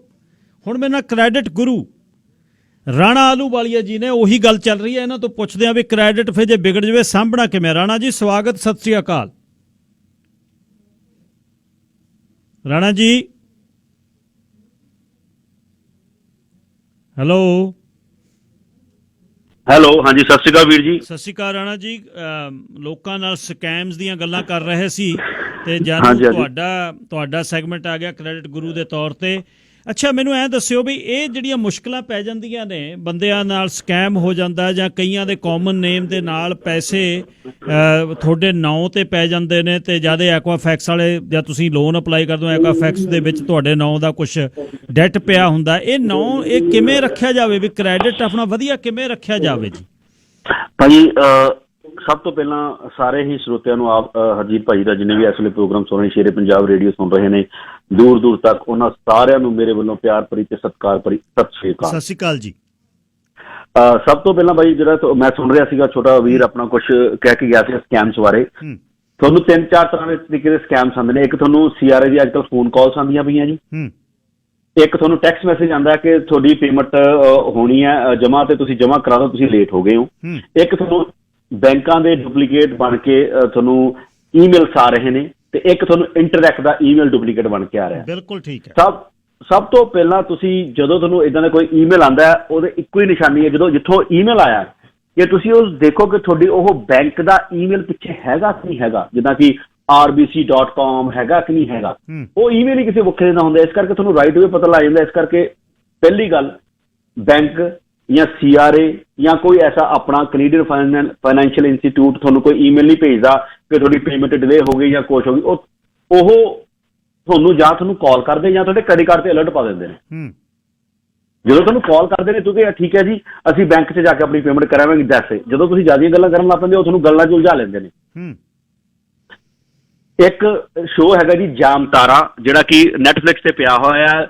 ਇੰਡੀਆ ਦੇ ਇੱਕ ਛੋਟੇ ਜਿਹੇ ਸ਼ਹਿਰ ਤੋਂ ਇਹ ਸਕੈਮ ਚੱਲਦੇ ਪਏ ਨੇ। ਹਾਂਜੀ, ਉਹ ਉੱਥੇ ਪਹਿਲਾਂ ਬੈਂਕਾਂ ਨੂੰ ਫਰੋਡ ਕਰਦੇ, ਹੁਣ ਉੱਥੇ ਜਿੰਨੀਆਂ ਵੀ ਆਪਣੀਆਂ ਕੈਨੇਡੀਅਨ ਫਰਮਸ ਨੇ, ਨਾਰਥ ਅਮਰੀਕਨ ਫਰਮਸ ਨੇ, ਉਹਨਾਂ ਨੇ ਆਪਣੇ ਕਾਲ ਸੈਂਟਰ ਖੋਲ੍ਹੇ ਹੋਏ ਨੇ। ਹੁਣ ਈਵਨ ਕਿ ਬੈਲ ਕੈਨੇਡਾ ਦਾ, ਐਕੁਆਫੈਕਸ ਦਾ ਵੀ ਕਾਲ ਸੈਂਟਰ ਇੰਡੀਆ ਵਾ, ਪਰ ਇਹਨਾਂ ਦੇ ਜਿਹੜੇ ਕਾਲ ਸੈਂਟਰ ਨੇ ਸਿਕਿਉਰ ਨੇ, ਪਰ ਅੰਦਰ ਬੰਦਾ ਵੀ ਉਹਨਾਂ ਨਾਲ ਕੋਈ ਇਸ ਤਰ੍ਹਾਂ ਦਾ ਡੀਲਿੰਗ ਕਰ ਲਵੇ, ਆਪਣੇ ਆਪ ਨੂੰ ਵੇਚ ਦੇਵੇ, ਪਰ ਉਹ ਕੁਛ ਕਹਿ ਨਹੀਂ ਸਕਦੇ। ਬੈਟਰ ਵੀ ਇਹ ਹੈ ਕਿ ਤੁਹਾਡੇ ਕ੍ਰੈਡਿਟ ਕਾਰਡ ਤੇ ਜਾਂ ਤੁਹਾਡੇ ਪਰਸਨਲ ਤੇ ਕੋਈ ਹੁੰਦਾ, ਤੁਸੀਂ ਆਪ ਜਿਹੜੀ ਕਿ ਐਕੁਆਫੈਕਸ ਦੀ ਜਿਹੜੀ $20 ਕ੍ਰੈਡਿਟ ਅਲਰਟ ਵਾਲੀ ਸਰਵਿਸਿਜ਼ ਹੈ ਉਹ ਤੁਸੀਂ ਲੈ ਲਓ। ਇਹ ਵਰਥ ਕਰਦੀ ਹੈ ਸਾਨੂੰ ਪੇ ਕਰਨ ਵਾਸਤੇ, ਸਾਡੇ ਕ੍ਰੈਡਿਟ ਨੂੰ ਠੀਕ ਰੱਖਣ ਵਾਸਤੇ। ਅੱਛਾ ਆਲੂਵਾਲੀਆ ਜੀ, ਜਿਹੜਾ ਐਕੁਆਫੈਕਸ ਦੇ ਵਿੱਚੋਂ ਚੱਕਰ ਪੈ ਜਾਂਦਾ ਹੈ, ਜਿਵੇਂ ਤੁਸੀਂ ਤੁਹਾਡੀ ਕੰਪਨੀ ਹੈ, ਉਹ ਫਿਰ ਨਾਂ ਕਲੀਅਰ ਕਰਨ ਲਈ ਪ੍ਰੋਸੀਜਰ ਕੀ ਹੈ? ਇਹ ਤਿੰਨ ਤਰੀਕੇ ਦਾ ਤੁਹਾਡੇ ਤੇ ਡੈਬਟਸ ਹੋ ਜਾਂਦਾ ਜੀ। ਇੱਕ ਤਾਂ ਫਾਈਨੈਂਸ਼ੀਅਲ ਡੈਬਟਸ ਹੋ ਜਾਂਦੇ, ਇੱਕ ਤੁਹਾਡੇ ਜੋ ਗੱਡੀਆਂ ਦੇ ਡੈਬਟਸ ਹੋ ਜਾਂਦੇ ਆ, ਜਾਂ ਤੁਹਾਡਾ ਬਿਜ਼ਨਸ ਦਾ ਕੋਈ ਲੋਨ ਹੋ ਜਾਂਦਾ, ਰਾਈਟ। ਤੇ ਜਾਂ ਕੋਈ ਤੁਹਾਡੇ ਕ੍ਰੈਡਿਟ ਕਾਰਡ ਨੂੰ ਕੋਈ ਫਰਾਡ ਤਰੀਕੇ ਨਾਲ ਯੂਜ਼ ਕਰ ਗਿਆ। ਜਦੋਂ ਕੋਈ ਫਰਾਡ ਤਰੀਕੇ ਨਾਲ ਤੁਹਾਡਾ ਕ੍ਰੈਡਿਟ ਯੂਜ਼ ਕਰ ਜਾਂਦਾ, ਤੁਹਾਨੂੰ ਬਹੁਤ ਕੁਛ ਉਹਨਾਂ ਬੈਂਕ ਨੂੰ ਦੱਸਣਾ ਪੈਂਦਾ। ਉਹ ਸਾਲ ਵੀ ਲੱਗ ਜਾਂਦਾ, 2 ਸਾਲ ਵੀ ਲੱਗ ਸਕਦੇ ਆ। ਜੇ ਛੋਟੀ ਡੋਂਟ ਕੇਅਰ, ਕਿਉਂਕਿ ਆਲਰੇਡੀ ਇੰਸ਼ੋਰੈਂਸ ਇਹਨਾਂ ਦੇ ਫੰਡਿੰਗ ਦਾ ਇੰਸ਼ੋਰ ਤੇ ਜ਼ਿਆਦਾ ਅਮਾਊਂਟ ਹੋ, ਫਿਰ ਉਹ ਇਨਵੈਸਟੀਗੇਸ਼ਨ 'ਚ ਪਾ ਦਿੰਦੇ ਆ। ਜਦੋਂ ਇਨਵੈਸਟੀਗੇਸ਼ਨ 'ਚ ਪਾ ਦਿੰਦੇ ਆ ਤੇ ਉਹਨੂੰ ਤੁਹਾਡੇ 6 ਮਹੀਨੇ ਵੀ ਲੱਗ ਸਕਦੇ ਆ, ਸਾਲ ਵੀ ਲੱਗ ਸਕਦਾ। ਪਰ ਉਹਦੇ ਨਾਲ ਉਹ ਜਿਹੜਾ ਤੁਹਾਡੇ ਕ੍ਰੈਡਿਟ ਦੇ ਉੱਤੇ ਡੈਬਟਸ ਪਾ ਦਿੰਦੇ ਆ, ਉਹ ਬੈਡ ਡੈਬਟਸ ਪਾ ਦਿੰਦੇ ਆ, ਜਾਂ ਤੁਹਾਨੂੰ ਕਲੈਕਸ਼ਨ ਕਾਲਜ ਦੀ ਚਿੱਠੀ ਆ ਜਾਂਦੀ ਹੈ, ਜਾਂ ਤੁਹਾਨੂੰ ਐਸੀ ਕੋਈ ਜਜਮੈਂਟ ਲੈਟਰ ਆ ਜਾਂਦਾ ਹੈ ਤੁਹਾਡੇ ਘਰ ਦੇ ਉੱਤੇ ਜਾਂ ਤੁਹਾਡੀ ਪ੍ਰਾਪਰਟੀ ਦੇ ਉੱਤੇ ਲੀਨ ਪੈ ਜਾਂਦੀ ਹੈ। ਸਭ ਤੋਂ ਪਹਿਲਾਂ ਜਦੋਂ ਐਸੀ ਕੋਈ ਚੀਜ਼ ਤੁਹਾਨੂੰ ਮਿਲਦੀ ਹੈਗੀ ਆ, ਤੁਸੀਂ ਅੱਛੇ ਕ੍ਰੈਡਿਟ ਕਾਉਂਸਲ, ਅਸੀਂ ਕਹਿੰਦੇ ਅਸੀਂ ਨਹੀਂ, ਹੋਰ ਵੀ ਕਈ ਕੰਪਨੀ ਹੈਗੇ, ਤੁਸੀਂ ਪ੍ਰੋਪਰ ਤਰੀਕੇ ਨਾਲ ਜਾ ਕੇ ਉਹਨਾਂ ਦੀ ਸਲਾਹ ਲਓ। ਜਾਂ ਤੁਹਾਡਾ ਕੋਈ ਆਪਣਾ ਲਾਇਰ ਹੈਗਾ, ਜੇ ਕੋਈ ਵੱਡੀ ਕੋਈ ਜਜਮੈਂਟ ਜਾਂ ਕੋਈ ਲੀਗਲ ਨੋਟਿਸ ਆਉਂਦਾ, ਉਹ ਆਪਣੇ ਲੀਗਲ ਲਾਇਰ ਕੋਲ ਸਲਾਹ ਲਓ। ਅਸੀਂ ਜਿਹੜੀਆਂ ਸਾਡੀਆਂ ਫਰਮਾਂ ਹੈਗੀਆਂ, ਸਾਡੀ ਬੈਕ ਐਂਡ ਤੇ ਟਰਸਟੀਜ਼ ਨੇ, ਤੇ ਅਸੀਂ ਕਾਉਂਸਲਰਸ ਨੇ। ਅਸੀਂ ਤੁਹਾਨੂੰ ਗਾਈਡ ਕਰਦੇ ਹਾਂ, ਦੱਸਦੇ ਹਾਂ, ਫਿਰ ਅਸੀਂ ਟਰਸਟੀ ਨੂੰ ਫਾਈਲਾਂ ਭੇਜਦੇ ਹਾਂ। ਪਰ ਜੇ ਕੋਈ ਤੁਹਾਡੇ ਕੋਲ ਐਸੀ ਕੋਈ ਲੀਗਲ ਲੈਟਰ ਤੁਹਾਡੇ ਘਰ ਆ ਜਾਂਦੀ ਹੈ, ਜਾਂ ਤੁਹਾਡੇ ਪ੍ਰਾਪਰਟੀ ਤੇ ਜਾਂ ਤੁਹਾਡੀ ਕਿਸੇ ਚੀਜ਼ ਤੇ ਲੀਨ ਪੈ ਜਾਂਦੀ, ਉਹਦਾ ਜਵਾਬ, ਸਹੀ ਜਵਾਬ ਤੁਹਾਨੂੰ ਤੁਹਾਡਾ ਲਾਇਰ ਹੀ ਦਿੰਦਾ ਹੈਗਾ। ਅੱਛਾ ਆਲੂਵਾਲੀਆ ਸਾਹਿਬ, ਬੈਂਕਰਪਸੀ ਬੜੀ ਕਾਮਨ ਹੋ ਗਈ। ਲੋਕ ਕਹਿੰਦੇ ਨੇ 5-10 ਹਜ਼ਾਰ 20 ਹਜ਼ਾਰ ਦੇ ਨਹੀਂ ਹੁੰਦਾ, ਚੱਲ 5 ਸਾਲਾਂ ਨੂੰ ਇਹ ਰੈਕਡ ਸਹੀ ਹੋ ਜੂ, ਬੈਂਕਰਪਸੀ ਉਹ ਕਰਦੇ। ਬੈਂਕਰਪਸੀ ਤੇ ਕੰਜ਼ਿਊਮਰ ਪ੍ਰਪੋਜ਼ਲ, ਉਹਦਾ ਫਰਕ ਕੀ ਹੈ ਜੀ? ਭਾਜੀ very simple. Bankruptcy and consumer proposal ਜਿੱਦਾਂ ਕੋਕ ਤੇ ਪੈਪਸੀ ਹੈ ਜੀ, ਸੇਮ ਥਿੰਗ ਹੈ ਜੀ, ਕੋਈ ਡਿਫਰੈਂਸ ਨਹੀਂ ਹੈਗਾ। 5 ਸਾਲ 7 ਸਾਲ ਤੁਸੀਂ ਜੇ ਇੱਕ ਵਾਰੀ ਭਾਜੀ ਬੈਂਕਰਪਟ ਹੋ ਗਏ ਤਾਂ ਤੁਹਾਡਾ ਰਹਿੰਦਾ ਹੀ ਹੈ ਤੁਹਾਡੇ ਬੈਂਕ ਵਿੱਚ ਜਾ ਕੇ। ਜਦੋਂ ਬੈਂਕਰਪਸੀ, ਪਹਿਲਾਂ ਦੱਸਦਾ, ਬੈਂਕਰਪਸੀ ਜਿਹੜੀ ਕਿ 9 ਮਹੀਨੇ ਬਾਅਦ ਤੁਹਾਨੂੰ ਡਿਸਚਾਰਜ ਲੈਟਰ ਦਿੰਦੀ ਹੈ, ਤੇ ਜਿਹੜਾ ਕੰਜ਼ਿਊਮਰ ਪ੍ਰਪੋਜ਼ਲ ਆ ਉਹ ਤੁਹਾਨੂੰ ਜਦੋਂ ਤੱਕ ਤੁਹਾਡੀਆਂ ਮਿਨੀਮਮ ਪੇਮੈਂਟਾਂ ਬਣੀਆਂ ਹੁੰਦੀਆਂ, ਚਾਹੇ ਉਹ 5 ਸਾਲ ਵਾਸਤੇ ਬਣੀਆਂ, ਚਾਹੇ ਤੁਸੀਂ ਐਕਸਟੈਂਡ ਕਰਾ ਕੇ 7 ਸਾਲ ਦੀਆਂ ਕੀਤੀਆਂ ਹੋਈਆਂ, ਜਦੋਂ ਉਹ ਤੁਹਾਡੀਆਂ ਪੇਮੈਂਟਾਂ ਕਲੀਅਰ ਹੁੰਦੀਆਂ, ਫਿਰ ਜਾ ਕੇ ਤੁਹਾਨੂੰ ਡਿਸਚਾਰਜ ਲੈਟਰ ਮਿਲਦਾ ਹੈ। ਇਹਨਾਂ ਦੇ ਵਿੱਚ ਭਾਈ, ਹਾਂਜੀ ਸੌਰੀ, ਹਾਂ ਕੰਟੀਨਿਊ। ਸੌਰੀ ਭਾਜੀ, ਇਹਨਾਂ ਦੇ ਵਿੱਚ ਜਿਹੜਾ ਕਿ ਜਿੰਨੀ ਦੇਰ ਤੱਕ ਤੁਹਾਨੂੰ ਡਿਸਚਾਰਜ ਲੈਟਰ ਨਹੀਂ ਮਿਲਦਾ ਤੇ ਤੁਸੀਂ ਉਹ ਕਲੀਅਰ ਨਹੀਂ ਹੁੰਦਾ। ਦੂਸਰੀ ਗੱਲ, ਜਦੋਂ ਤੁਸੀਂ ਇੱਕ ਵਾਰੀ ਕੰਜ਼ਿਊਮਰ ਪ੍ਰਪੋਜ਼ਲ ਕਰਤਾ ਜਾਂ ਬੈਂਕਰਪਸੀ ਕਰ ਦਿੱਤੀ, ਤੁਹਾਨੂੰ ਲਾਈਫ ਦੇ ਵਿੱਚ ਕਹਿਣਾ ਹੀ ਪੈਂਦਾ ਵੈ ਬੈਂਕਾਂ ਕੋਲ, ਜਦੋਂ ਤੁਸੀਂ ਮੋਰਗੇਜ ਵੀ ਲੈਣ ਜਾਂਦੇ ਹੋ ਜਾਂ ਕੋਈ ਕ੍ਰੈਡਿਟ ਕਾਰਡ ਜਾਂ ਕੋਈ ਬਿਜ਼ਨਸ ਲੋਨ ਅਪਲਾਈ ਕਰਦੇ ਹੋ ਜਾਂ ਕੋਈ ਗੱਡੀ ਲੈਂਦੇ ਹੋ, ਉਹਦੇ ਇੱਕ ਕੁਐਸਚਨ ਆਉਂਦਾ ਹੁੰਦਾ ਕਿ ਤੁਸੀਂ ਪਾਸਟ ਵਿੱਚ ਬੈਂਕਰਪਸੀ ਜਾਂ ਕਿ ਆਰ ਯੂ ਬੈਂਕਰਪਟ ਔਰ ਕੰਜ਼ਿਊਮਰ ਪ੍ਰਪੋਜ਼ਲ, ਉਹ ਸਾਨੂੰ ਕਹਿਣਾ ਹੀ ਪੈਂਦਾ ਯੈਸ। ਉਹ ਕੋਈ ਇਦਾਂ ਦੀ ਕੋਈ ਗੱਲ ਨਹੀਂ ਹੈਗੀ, ਕੋਈ ਇਹ 'ਚ ਖਰਾਬੀ ਵਾਲੀ ਗੱਲ ਨਹੀਂ ਹੈ, ਕਿਉਂਕਿ ਜੇ ਤੁਸੀਂ ਡਿਸਚਾਰਜ ਹੋ ਚੁੱਕੇ ਹੋ ਦੱਸ ਕੇ ਤੁਹਾਨੂੰ ਤੁਹਾਡੀ ਮੋਰਗੇਜ ਜਾਂ ਲੋਨ ਐਵਰੀਥਿੰਗ ਅਪਰੂਵ ਕਰ ਦੇਣਾ। ਜੇ ਤੁਸੀਂ ਨਹੀਂ ਡਿਸਚਾਰਜ ਹੋ, ਉਹਨਾਂ ਨੇ ਕਹਿਣਾ ਪਹਿਲਾਂ ਡਿਸਚਾਰਜ ਕਰੋ ਫਿਰ ਅਸੀਂ ਤੁਹਾਨੂੰ ਅਪਰੂਵ ਕਰਾਂਗੇ। ਆਹੀ ਫਰਕ ਹੈ ਜੀ। ਅੱਛਾ ਆਲੂਵਾਲੇ ਸਾਹਿਬ, ਕ੍ਰੈਡਿਟ ਗੁਰੂ ਬਾਕੀਆਂ ਕੰਪਨੀਆਂ ਨਾਲੋਂ ਕਿਵੇਂ ਅਲੱਗ ਹੈ? ਤੁਹਾਡੀ ਜਿਹੜੀ ਇਹ ਕੰਪਨੀ ਹੈ ਨਾਂ ਬੜਾ ਇਹ ਲੁਭਾਵਣਾ ਹੈ, 778 952 57 55। ਰਾਣਾ ਆਲੂਵਾਲੀ ਜੀ ਦਾ ਨੰਬਰ ਹੈ 7789525755। ਅਖੀਰ 'ਚ ਦੱਸੋ ਜੀ, ਤੁਸੀਂ ਕਿਵੇਂ ਅਲੱਗ ਹੋ ਬਾਕੀ ਕ੍ਰੈਡਿਟ ਕਾਉਂਸਲਰ ਨਾਲ? ਹਾਂਜੀ ਭਾਜੀ, ਜੇ ਮੈਂ ਸਟੋਰੀ ਸੁਣਾਉਣ ਲੱਗ ਪਿਆ ਸਟੋਰੀ ਲੰਬੀ ਹੋ ਜਾਣੀ, ਮੈਂ ਸ਼ਾਰਟ ਵਿੱਚ ਹੀ ਦੱਸ ਦਿੰਦਾ ਭਾਜੀ। I'm in this business more than around 15 years, like 20 ਸਾਲ ਹੋ ਗਏ ਨੇ, ਰਾਈਟ। ਮੈਨੂੰ around 30 year in Canada, ਤੇ ਮੈਨੂੰ ਇਹ 20 ਸਾਲ ਇਸ ਫਰਮ ਦੇ ਵਿੱਚ ਹੋ ਗਏ ਨੇ। I started as a credit counselor and mortgage advisor, financial advisor ਅਸੀਂ ਸ਼ੁਰੂ ਕੀਤਾ ਸੀ ਮੈਂ। ਫਿਰ ਉਹਦੇ ਨਾਲ ਮੈਂ ਕ੍ਰੈਡਿਟ ਦੇ ਵਿੱਚ ਅਸੀਂ ਨਾਲ ਆ ਕੇ ਕਾਉਂਸਲਿੰਗ ਦਾ ਸਾਰਾ ਕੀਤਾ, ਤੇ ਕਾਉਂਸਲਿੰਗ ਕਰਦੇ ਕਰਦੇ ਮੈਂ ਕਹਿੰਦੇ ਐਕਸਪੀਰੀਅੰਸ ਤੁਹਾਨੂੰ ਹੋ ਜਾਂਦਾ ਵਾ, ਰਾਈਟ। ਤੇ ਅਸੀਂ ਐਸੀ ਚੀਜ਼ ਲੱਭੀ ਕਿ ਯਾਰ ਲੋਕੀ 5 ਸਾਲ ਤੱਕ 7 ਸਾਲ ਤੱਕ ਆਪਣੀ ਚੀਜ਼ ਦੀ ਵੇਟ ਕਰਦੇ, ਤਾਂ ਕੋਈ ਲਾਗੇ ਵਾਲਾ ਸੋਲੂਸ਼ਨ ਹੈ ਨਹੀਂਗਾ। ਤੇ ਅਸੀਂ ਆਪਣੀ ਪ੍ਰੋਪਰ ਸਪੈਸ਼ਲਿਸਟ ਨੂੰ, ਸਾਡੀ ਟੀਮ ਜਿੰਨੀ ਸਾਡੇ ਟੀਮ ਹੈਗੀ, ਅਸੀਂ ਇੱਕ ਸਰਚ ਕੱਢਿਆ, ਅਸੀਂ ਪ੍ਰੋਡਕਟ ਕੱਢੇ ਕੁਝ ਜਿਹਦੇ ਨਾਲ ਅਸੀਂ ਵੱਖਰੇ ਆ। ਚਾਹੇ ਤੁਸੀਂ ਪਹਿਲੀ ਗੱਲ, ਬਾਹਰ ਜਿਹੜੀਆਂ ਕੰਪਨੀਆਂ ਵਾ ਤੁਹਾਡਾ ਕਰਜ਼ਾ 40% ਜਾਂ 50% ਜਾਂ 60% ਤੱਕ ਕਰਾਉਂਦੀਆਂ ਮਾਫ, ਅਸੀਂ ਤੁਹਾਨੂੰ ਐਜ਼ ਕਲਾਇੰਟ ਨਹੀਂ ਲਈਦਾ। ਅਸੀਂ ਤੁਹਾਡੇ ਜਿਹੜੀ ਜੁੱਤੀ ਵਿੱਚ ਆਪਣਾ ਪੈਰ ਪਾ ਕੇ ਦੇਖੀਦਾ ਕਿ ਅਸੀਂ ਇਸ ਸਿਚੁਏਸ਼ਨ ਹੋਏ ਤੇ ਅਸੀਂ ਕੀ ਕਰਾਂਗੇ। ਤੇ ਅਸੀਂ ਪ੍ਰੋਪਰ ਤੁਹਾਡੀ ਸਟੱਡੀ ਕਰੀ ਦੀ ਹੈ, ਤੁਹਾਡੇ ਫਾਈਨੈਂਸ਼ੀਅਲਸ ਦੀ, ਤੁਹਾਡੇ ਇੱਕ ਹਾਊਸ ਹੋਲਡ ਇਨਕਮ ਕਿੰਨੀ ਹੈ, ਤੁਹਾਡੇ ਖਰਚੇ ਕਿੰਨੇ ਨੇ, ਉਹਨਾਂ ਨੂੰ ਕਰਕੇ ਫਿਰ ਤੁਹਾਡੇ ਜਿਹੜੇ ਬਿੱਲ ਆਏ ਹੋਏ ਨੇ, ਜਿਹੜੇ ਤੁਸੀਂ ਕਰਜ਼ਾ ਦੇਣਾ ਵਾ, ਕਿ ਇਹ ਤੁਹਾਡੇ ਵਾਸਤੇ ਰਾਈਟ ਸੋਲੂਸ਼ਨ ਹੈ ਕਿ ਤੁਹਾਨੂੰ ਬੈਂਕਰਪਸੀ ਕਰਨੀ ਪੈਣੀ ਹੈ ਕਿ ਤੁਹਾਨੂੰ ਕੰਜ਼ਿਊਮਰ ਪ੍ਰਪੋਜ਼ਲ ਕਰਨਾ। ਤਾਂ ਹੀ ਅਸੀਂ ਕਹੀਦਾ bankruptcy is not a solution. Without doing bankruptcy ਅਸੀਂ ਤੁਹਾਡਾ ਕਰਜ਼ਾ ਮਾਫ ਕਰਾ ਕੇ ਦਿੰਨੇ ਆ। 40 ਨਹੀਂ, 50 ਨਹੀਂ, 60 ਨਹੀਂ, 70 ਤੋਂ ਲੈ ਕੇ 90% ਤੱਕ ਗਰੰਟੀ ਦੇ ਨਾਲ, ਕਿਉਂਕਿ ਅਸੀਂ ਤੁਹਾਡੀ ਫਾਈਲ ਨੂੰ ਪ੍ਰੋਪਰ ਸਟੱਡੀ ਕਰਦੇ ਹਾਂ, ਟਾਈਮ ਲਾਉਂਦੇ ਹਾਂ। ਇਹ ਨਹੀਂ ਹੈ ਕਿ ਤੁਸੀਂ ਸਾਨੂੰ ਆਪਣੇ ਬਿੱਲ ਦੇ ਜਾਓ, ਅਸੀਂ ਸਬਮਿਟ ਕਰਤੇ, ਬੈਂਕਾਂ ਨੇ ਪਿੱਛੇ ਜਿੰਨਾ ਮਰਜ਼ੀ ਕਿਹਾ ਕਿ ਅਸੀਂ ਇਹਨਾਂ ਦਾ 40% ਤੱਕ ਮਾਫ ਕਰ ਸਕਦੇ, ਬਾਕੀ ਨਹੀਂ ਮਾਫ ਕਰਨਾ। ਨਹੀਂ, ਤੁਸੀਂ ਸਾਨੂੰ ਫੀਸ ਹੀ ਇਸ ਕਰਕੇ ਦਿੰਦੇ ਹੋ ਕਿ ਅਸੀਂ ਤੁਹਾਡੀ ਵੱਧ ਤੋਂ ਵੱਧ ਹੈਲਪ ਕਰ ਸਕੀਏ, ਅਸੀਂ ਤੁਹਾਡੇ ਪੈਸੇ ਦੀ ਤੁਹਾਨੂੰ ਵਸੂਲੀ ਜ਼ਿਆਦਾ ਦੇ ਸਕੀਏ। ਤੇ ਤੁਹਾਡੇ ਉਸ ਦੇ ਨਾਲ ਇਹ ਤਾਂ ਸਾਡੀ ਇੱਕ ਸਰਵਿਸ ਹੋਗੀ। ਇਸ ਦੇ ਨਾਲ ਜੇ ਤੁਹਾਡੇ ਕ੍ਰੈਡਿਟ ਦੇ ਵਿੱਚ R9 ਲੱਗੇ ਹੋਏ ਨੇ, ਕਲੈਕਸ਼ਨਸ ਹੈਗੀਆਂ ਵੈ, ਜਾਂ ਕੋਈ ਜਜਮੈਂਟ ਹੈ, ਜਾਂ ਤੁਸੀਂ ਪਾਸ ਵਿੱਚ ਬੈਂਕਰਪਸੀ ਕੀਤੀ ਹੋਈ, ਤੁਹਾਡਾ ਕ੍ਰੈਡਿਟ ਨਹੀਂ ਠੀਕ ਹੋ ਰਿਹਾ, ਜਾਂ ਬੈਂਕਰਪਸੀ ਕੀਤੀ ਹੈ ਤਾਂ ਵੀ ਕ੍ਰੈਡਿਟ ਨਹੀਂ ਠੀਕ ਹੋ ਰਿਹਾ, ਜਾਂ ਫਿਰ ਭਾਜੀ ਤੁਹਾਡੇ ਸਕੋਰ ਹੈਗਾ 300 400 500 ਤਾਂ ਵੀ ਨਹੀਂ ਤੁਹਾਡਾ ਕ੍ਰੈਡਿਟ ਵੱਧ ਹੋ ਰਿਹਾ, ਤੁਹਾਡੀ ਬੈਂਕਰਪਸੀ ਵੀ ਡਿਸਚਾਰਜ ਹੋ ਚੁੱਕੀ ਆ, ਤੁਹਾਡਾ ਕੰਜ਼ਿਊਮਰ ਪ੍ਰਪੋਜ਼ਲ ਵੀ ਡਿਸਚਾਰਜ ਹੋ ਗਿਆ, ਤੁਹਾਡਾ ਸਕੋਰ ਬੜਾ ਸਲੋ ਹੈ, ਵੱਧ ਹੀ ਨਹੀਂ ਰਿਹਾ। ਉੱਥੇ ਫਿਰ ਕ੍ਰੈਡਿਟ ਗੁਰੂ ਆਉਂਦਾ ਹੈ ਕਿ ਤੁਹਾਡੀ ਹੈਲਪ ਕਰਦਾ ਹੈ।